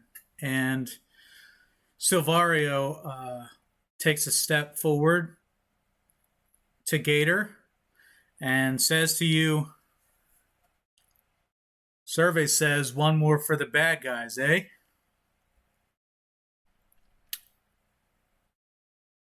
Well, let's consider what me and Miss Bethany did, a tag team effort. He says, I have a little gift for you, but there's one condition. And he pulls out a canteen that he's got from, it's who knows where it came from, but he hands it to you. It is a greater potion of healing. He says, take this, give it to your friends, and by this time tomorrow, get the hell out of Timber Clash. Mm-hmm. Sure will, bud. Can do, and I gracefully accept the potion and stow it for now. You said, what kind did you say? A greater potion of healing does 4d4 plus 4 hit points. 44 plus 4. That's 48 hit points. It is a d4 times 4 plus 4. Okay, I got it. Silvario then goes to leave with his movement. Apex gives you a dirty look. He's still wearing his sunglasses, by the way. He's still a piece of crap, but he follows Silvario. And Miss Bethany gives you a real hard look, Gator. A smoldering look, you might say. There's a little bit of smolder, a little bit of fish gape, and a wink, a little hair toss, and a sachet on the way out. I raise a finger pistol that's still smoking from the fire malt and blow the smoke out and holster my finger. Perfect. Oh my god, I love it. Yes. Perfect. The other Hardway members also, they are all going to abscond. vanish. Whoop, they're gone. Okay. And then that leaves just the two figures of Daniel Danielson and Red Eye Black. And at this point, Bronson just collapses down onto his knees. Like rage over and just full on exhausted, like beyond all level of exhausted, because he's done a full battle royal, fought through an army of Gru, and then got the ever-loving crap beaten out of him by that hell beast.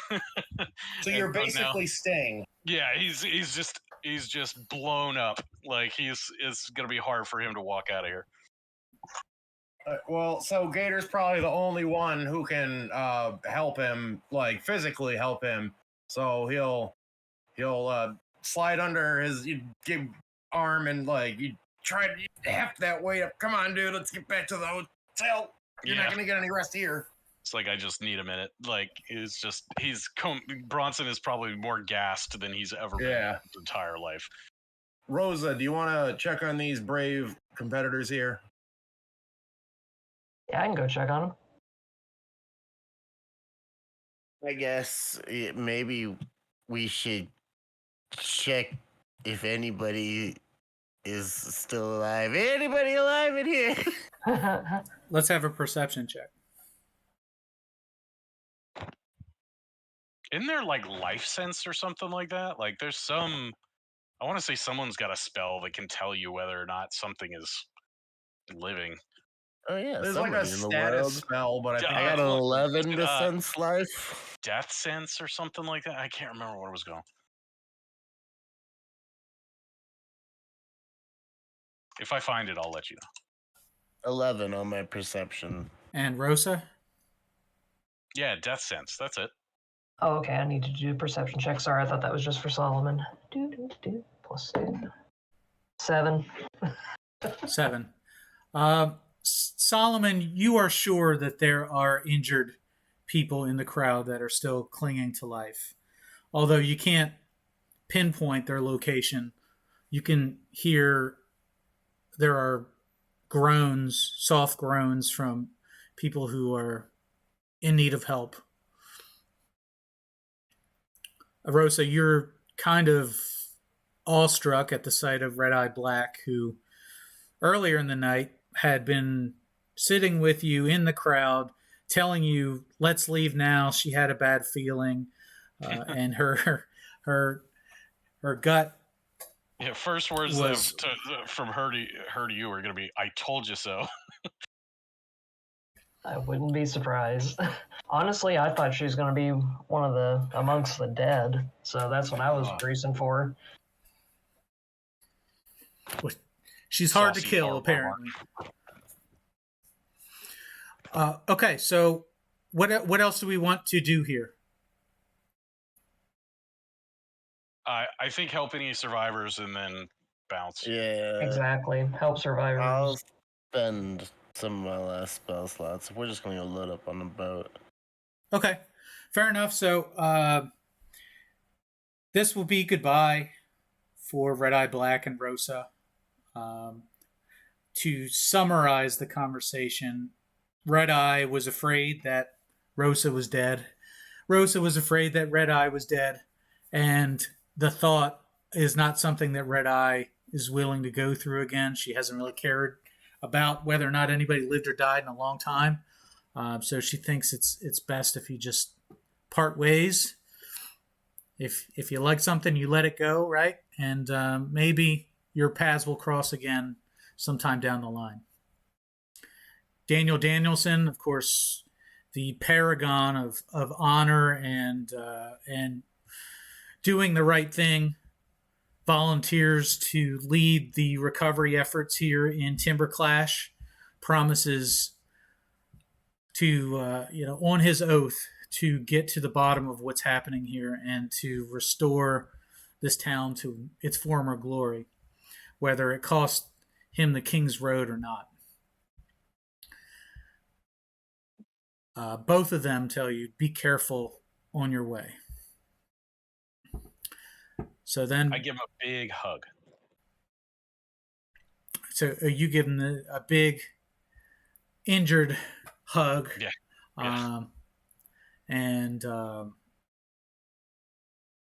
If there were a crowd there, they would certainly applaud the mutual respect between the two of you.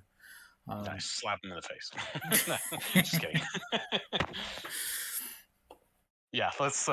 It sounds like we need to get out of town.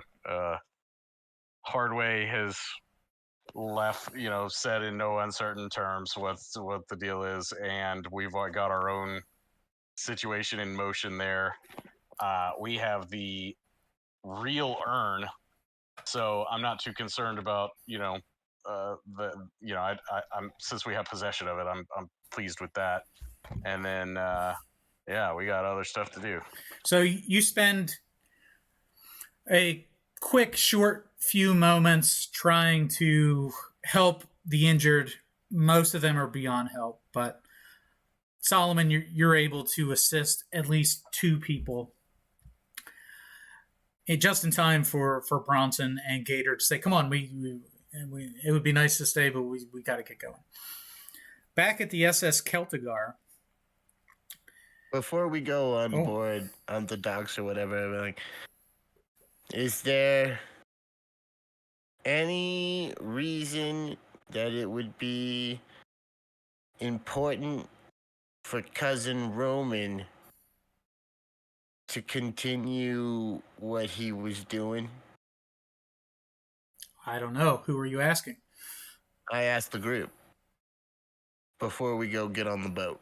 I mean, your cover hasn't been blown, you know, like he hasn't been made or anything like that, and so like there was just a super deadly situation in which there's a possibility that he was caught up in it, and then so if he disappears and then reappears it to the hard way somewhere else, he's got at least the plausibility of, oh yeah, I got the hell out of town when the existential nightmares started coming in, and so I think that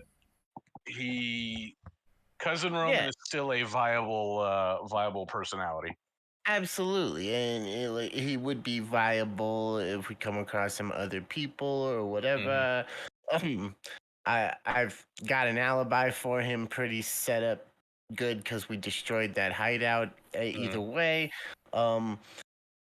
is it not? That's not the question. Is it more important for him to be here at the heart of their like headquarters? This is their main place. Savario's here. This is my chance to get close to the top. So I guess I just want to know how you all feel. If you'd rather have me along or continue to let Cousin Roman affect the hard way from inside. No, we still need Solomon. We do, yeah. That's what I was thinking. Pete's explanation was good, so I think Pete's got a good explanation. We need Solomon scribbles more than we need continued presence of Cousin Roman at this particular juncture. I think either our first of all, you know, we don't want you to be collateral damage in a firebombing of a clubhouse, and so. I would juggle that. I would make sure. I'd be like, all right, I found out that this is who it belonged to, and you should, like, don't open it until you have some sort of confrontation with them again or whatever. Maybe leave Rico Ishii a note that says, hey, I found some intel. There's apparently gems inside of it. And then, like, as we're on the boat. No. I can't do that to Rico. You know, just leave a note that says, like, hey, got a tip that there's treasure inside. At this point, fate is fate. Yeah, that's what I'm thinking too, is that would rather have me along, not, you know? Idea over in the corner. Then we're going. Let's get out of here. Solomon, do you want to leave a note for the hard way to be like, hey, this thing's trapped. Can you give it to the Darker Order, please? I mean,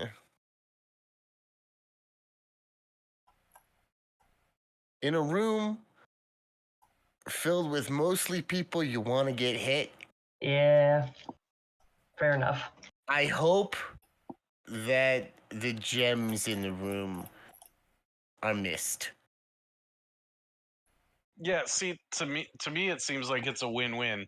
I mean, if it blows up, then that's just going to galvanize them against the heart or the Darker Order, which gives us a chance to, like, actually, you know, have, you know, like a situation where I don't feel like they're going to backstab us. You know, get out of here. If they want to open that thing up in the privacy of their own home to look at theoretically ashes, then that was their stupid choice to do that. I suspect they'd feel more compelled to do it in a disrespectful and antagonistic kind of way in front of their enemy, in which case it would be much more valuable. Fair enough. So Yeah, I'm I like just gonna this. let them do with it as they will. They control their own fate at this point. Yep. And that's us doing them a favor. So we're even for the theater.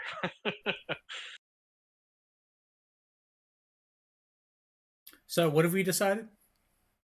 We're getting on the boat and we're leaving town. Okay. Before you get on the boat and can leave, a couple items to note. As you're approaching the boat, you're stopped by someone who says, "You can't leave."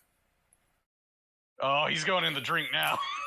Bronson's tired and Bronson's pissed. He says, "Nobody leaves the harbor tonight." Why? Says who? Well, it says that's what we were told, that you can't leave, that nobody leaves, so you can't. Hey, look, I have a 2nd level spell left. Hey, Tubby, I suggest you go get a drink before you have a bad night. All right, roll intimidation. I cast suggestion at him. Oh, okay. And what do we have to roll here? Wisdom saving throw? 14. Yeah, so he resists. He's like, "Yeah, no, I can't do that. So I have to watch the docks." That does it. No, I'm like, No, I'm not gonna try hurt and him. stop me. I'm just gonna walk. I'm gonna walk past him. Yep. I was gonna let everybody walk away, and then I'm gonna push him in the water again. What were you wanting to do, Gator? Though. I was gonna use Baleful Eye and just frighten him away. Oh. Frighten him into the water. But whichever direction he goes is not up to me. So is that what we're doing? Baleful Eye? I start to give him the eye. But let's go with an intimidation check first. Gator's too smart to waste it on this peon. He's just gonna try and stare at him, and then if that doesn't work, he's gonna actually magically bounce it. Yeah. So you're just giving him an intimidating stare?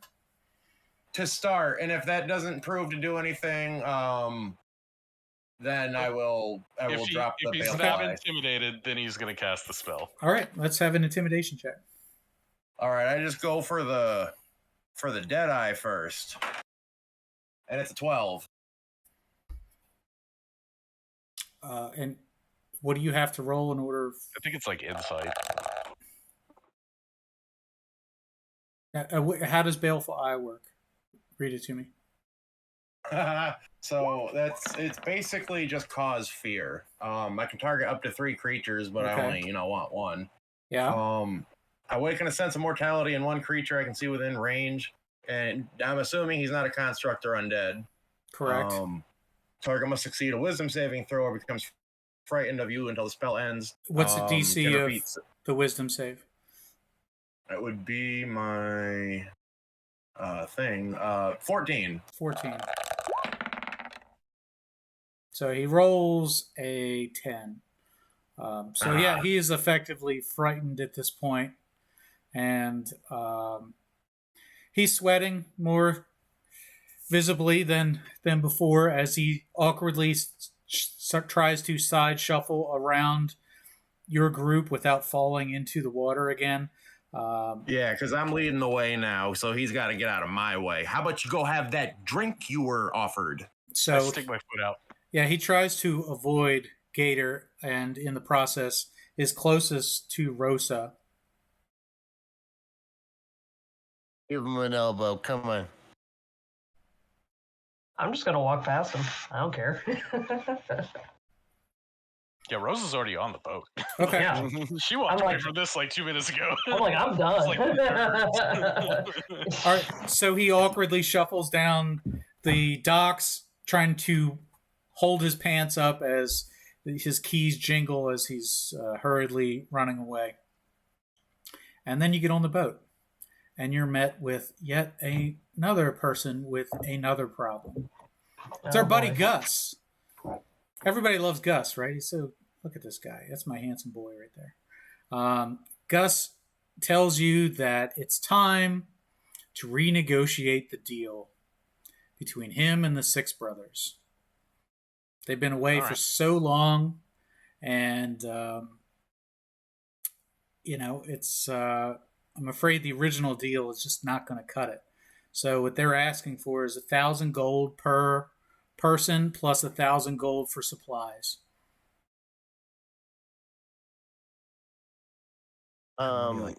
That's a ton of gold. How long is that retainer? We're talking about a huge contract here, Gus. Well, they've been with you for over 2 months now. Assuming this would be probably a similar amount of time. When I was in the Navy, all we made was 3 silver pieces a month, and we liked it, damn it. Yeah, and I think we've been much more generous to you boys than the Navy was. In fact, we've also offered you health care, which, come on, have you gotten with any other company? So So let's just negotiate your all personal rate. Obviously, the ship and the crew require supplies, and I think 1,000 gold sounds reasonable. Mm-hmm. But let's talk about the rate, and of course, that would include your bonus for higher rank. Is Okay. that right, Gus? So what is the proposal? They were asking for 1,000 each. 100 gold apiece. 100 each. Here's the thing. Sailors are worth about 2 gold per day. They got 7 total, right? We got 6 in Gus. And so we're talking about 12 gold per day times 365. We'll call it a year contract. Let's see. Let me get a calculator out here. Let's see. 12 times This is 365. the orc barbarian doing the accounting now, correct? It's 4,000. Yeah, it's about 4,300 gold total. And that's at the end of the year. So why don't one we? of them for a year. Yeah. So we're talking about how long before we get to territory 1? Who are you asking? Gus. How long is it across the ocean? He said, it's hard to say. Could be a lot longer than we think it is. You never know what conditions are like out there. So he's Now playing. you're threatening us, Gus. Don't threaten us, okay? I tell you what. Let me go get Varro and Franco, because I know that they can pilot a ship. So let's do that. We're gonna take on 2 more crew members because we gotta get back to territory 1 anyway, and then we'll renegotiate in international waters. So that is your proposal? I'm not gonna be strong. How many of them are there? There are 6. DM? 6 total. So Gus and his 5 brothers. All right, tell you what, guys. You've been with us and been loyal for a couple of months. We paid you up front for a decent amount of your services. So tell you what, we will give you, to disperse to all of your brothers, 500 gold for back pay. So right in here, right now, and we'll drop the 1,000 for supplies. So I won't murder all of them where they stand. So they were asking for 7,000, and your counter offer was 1,500. Yes. Okay. And who is doing the negotiating? Me. Okay. Is anybody assisting with the negotiation? Yes. Don't need it.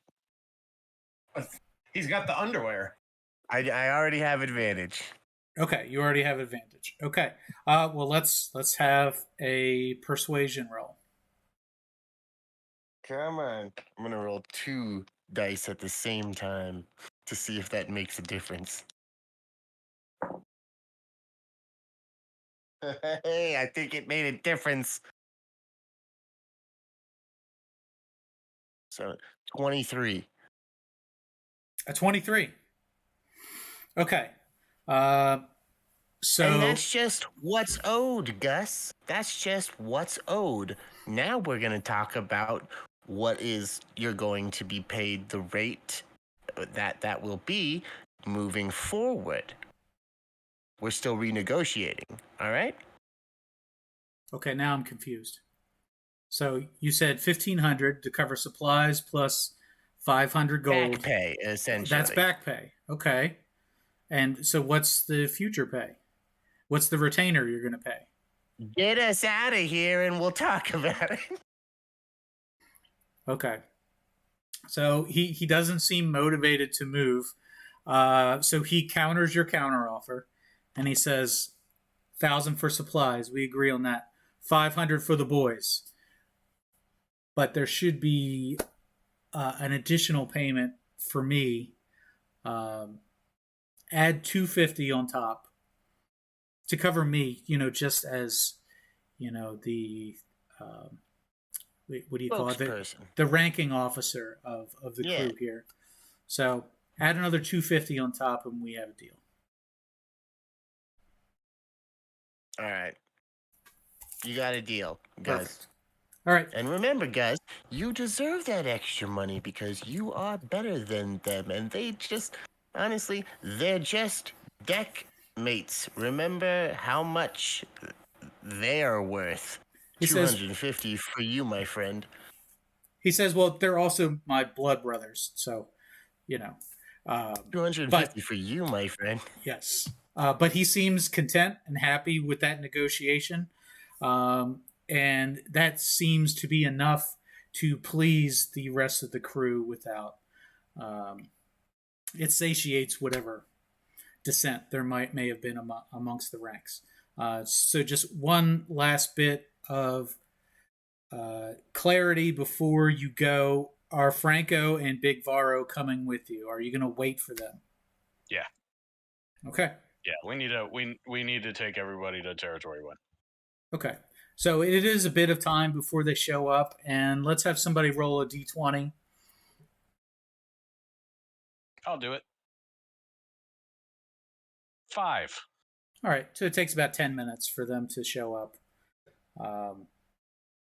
And then at that point, you begin to sail out into the harbor. So you've managed to escape okay, and everything looks fine from where you guys are. But what you don't see, we're going to cut over to a cutscene. And I'm going to give you a little bit of player knowledge that the character does not have. So back in the palatial... This never goes well. Back in the palatial estate of the McDragon family, high in the mountains above the town of Timberclash, Dane Caruso sits in an uncomfortable-looking chair. Let's take a look at Mr. Caruso, everybody's favorite booker. There he is. He's sitting in front of an oversized desk, and he's not sitting behind the desk. He's sitting on the wrong side of the desk. The walls in this lavishly decorated office are decorated with gaudy shows of wealth, including the right half of a dragon skull, which is mounted on one of the walls. Dane starts talking to a mystery person off camera. And Dane says, "It's not my fault. I did everything you asked, but mentally and emotionally and physically, I'm just done. I'm ready to move on. This new direction that you've taken the company without consulting me first, by the way, it'll be the end of us. We'll never recover from this financially. I need to go. I think I was on the verge of a nervous breakdown before all of this, and I just need to move closer to my family. My wife's family is in the capital because, I just have to go there because this place was never my home. And I never get to see my children. I just need to leave for my family." And then we cut over to the other side of the desk, where we see the face of Vance McDragon. Yeah. Well, Oh, son of a bitch. And he's leaning back in his chair, pressing his fingertips together, listening to Dane Caruso, but also not listening to him. I don't know what your problem is, Dane. You make me sound like such a bad guy. But I'm not a bad guy.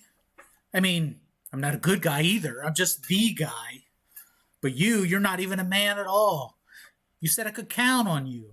And now you're saying that you're lonely and you want to go home and play with your kids. You could have brought your kids to Timber Clash. You could have hired a nanny. You could have gotten a dog. You could have acted like a man and tried to figure out a solution. But you didn't do that. You took my money and you failed miserably. I told you exactly what to do. Make me money. Eliminate problems so they don't follow me to the Capitol.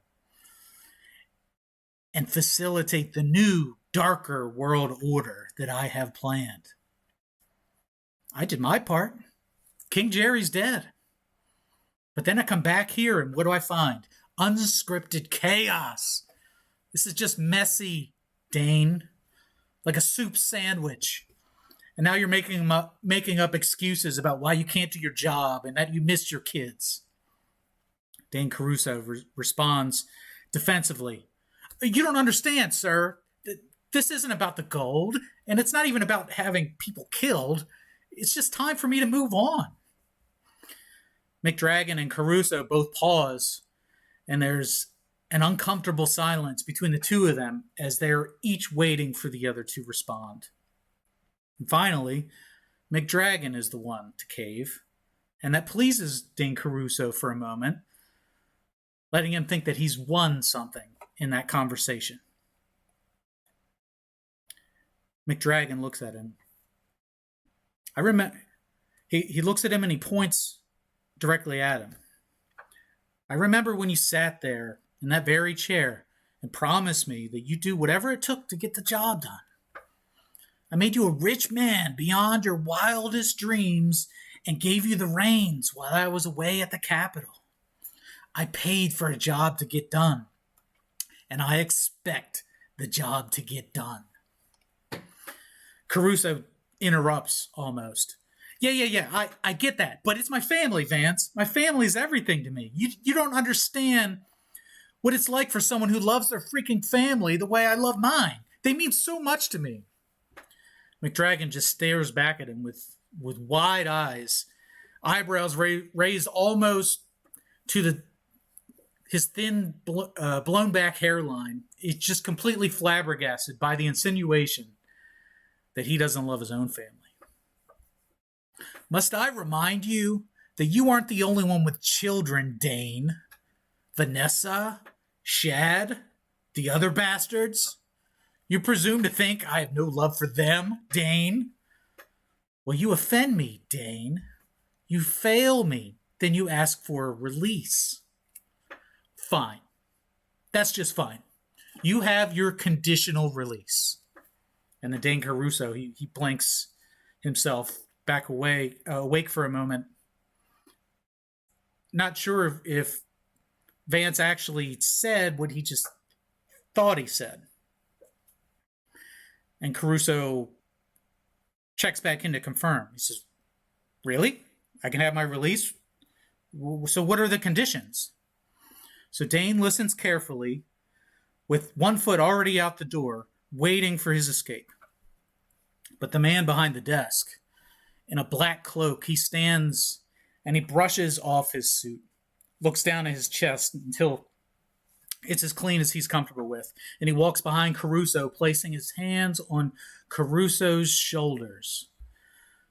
McDragon's eyes begin to glow purple as he grasps in a necrotic grasp, vigorously draining the life force from Dane Caruso as a sinister smile plays across his face. McDragon begins to raise his voice and speak maniacally to him. You'll be released from your contract in 90 days' time, Dane. Until that point, you, or I should say this lifeless, undead husk of yours, are still under under contract to me. You'll still be paid for your time.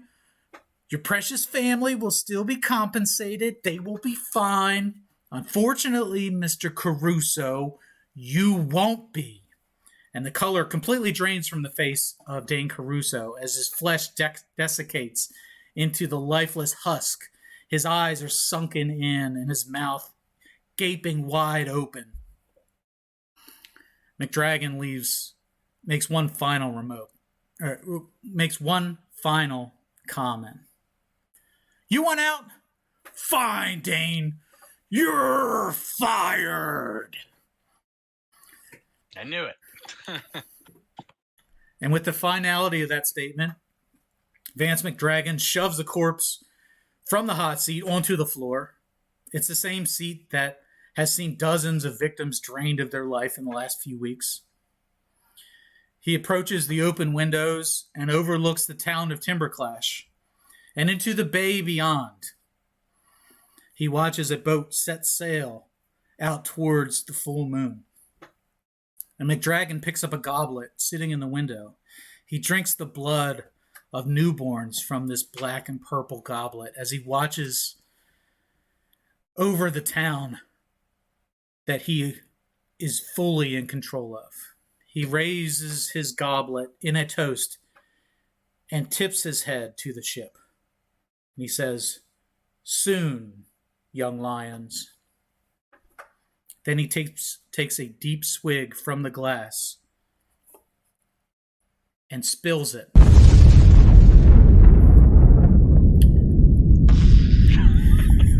He spills the glass all over his Darker Order cloak as a massive explosion and a giant ball of fire erupts from the direction of the Hardway Clubhouse. Oh boy. And that's where we're going to end the session for tonight. So as we're leaving, we're like, watching the town fade, and all of a sudden we just see this mushroom cloud, and Bronson just holds his hands over his head, just like, yeah. And look down at Solomon. He's drinking the blood, and it's like when Maverick buzzes the tower in Top Gun. The Maverick! Sometimes nature takes its course. Yes. So that'll be it for this week of Kings Road Young Lions. Fantastic episode. You did great as a party there. Some lucky rolls in the beginning, but you guys recovered very well, and here we are, ready to move on to the next territory. So, can we have a long rest?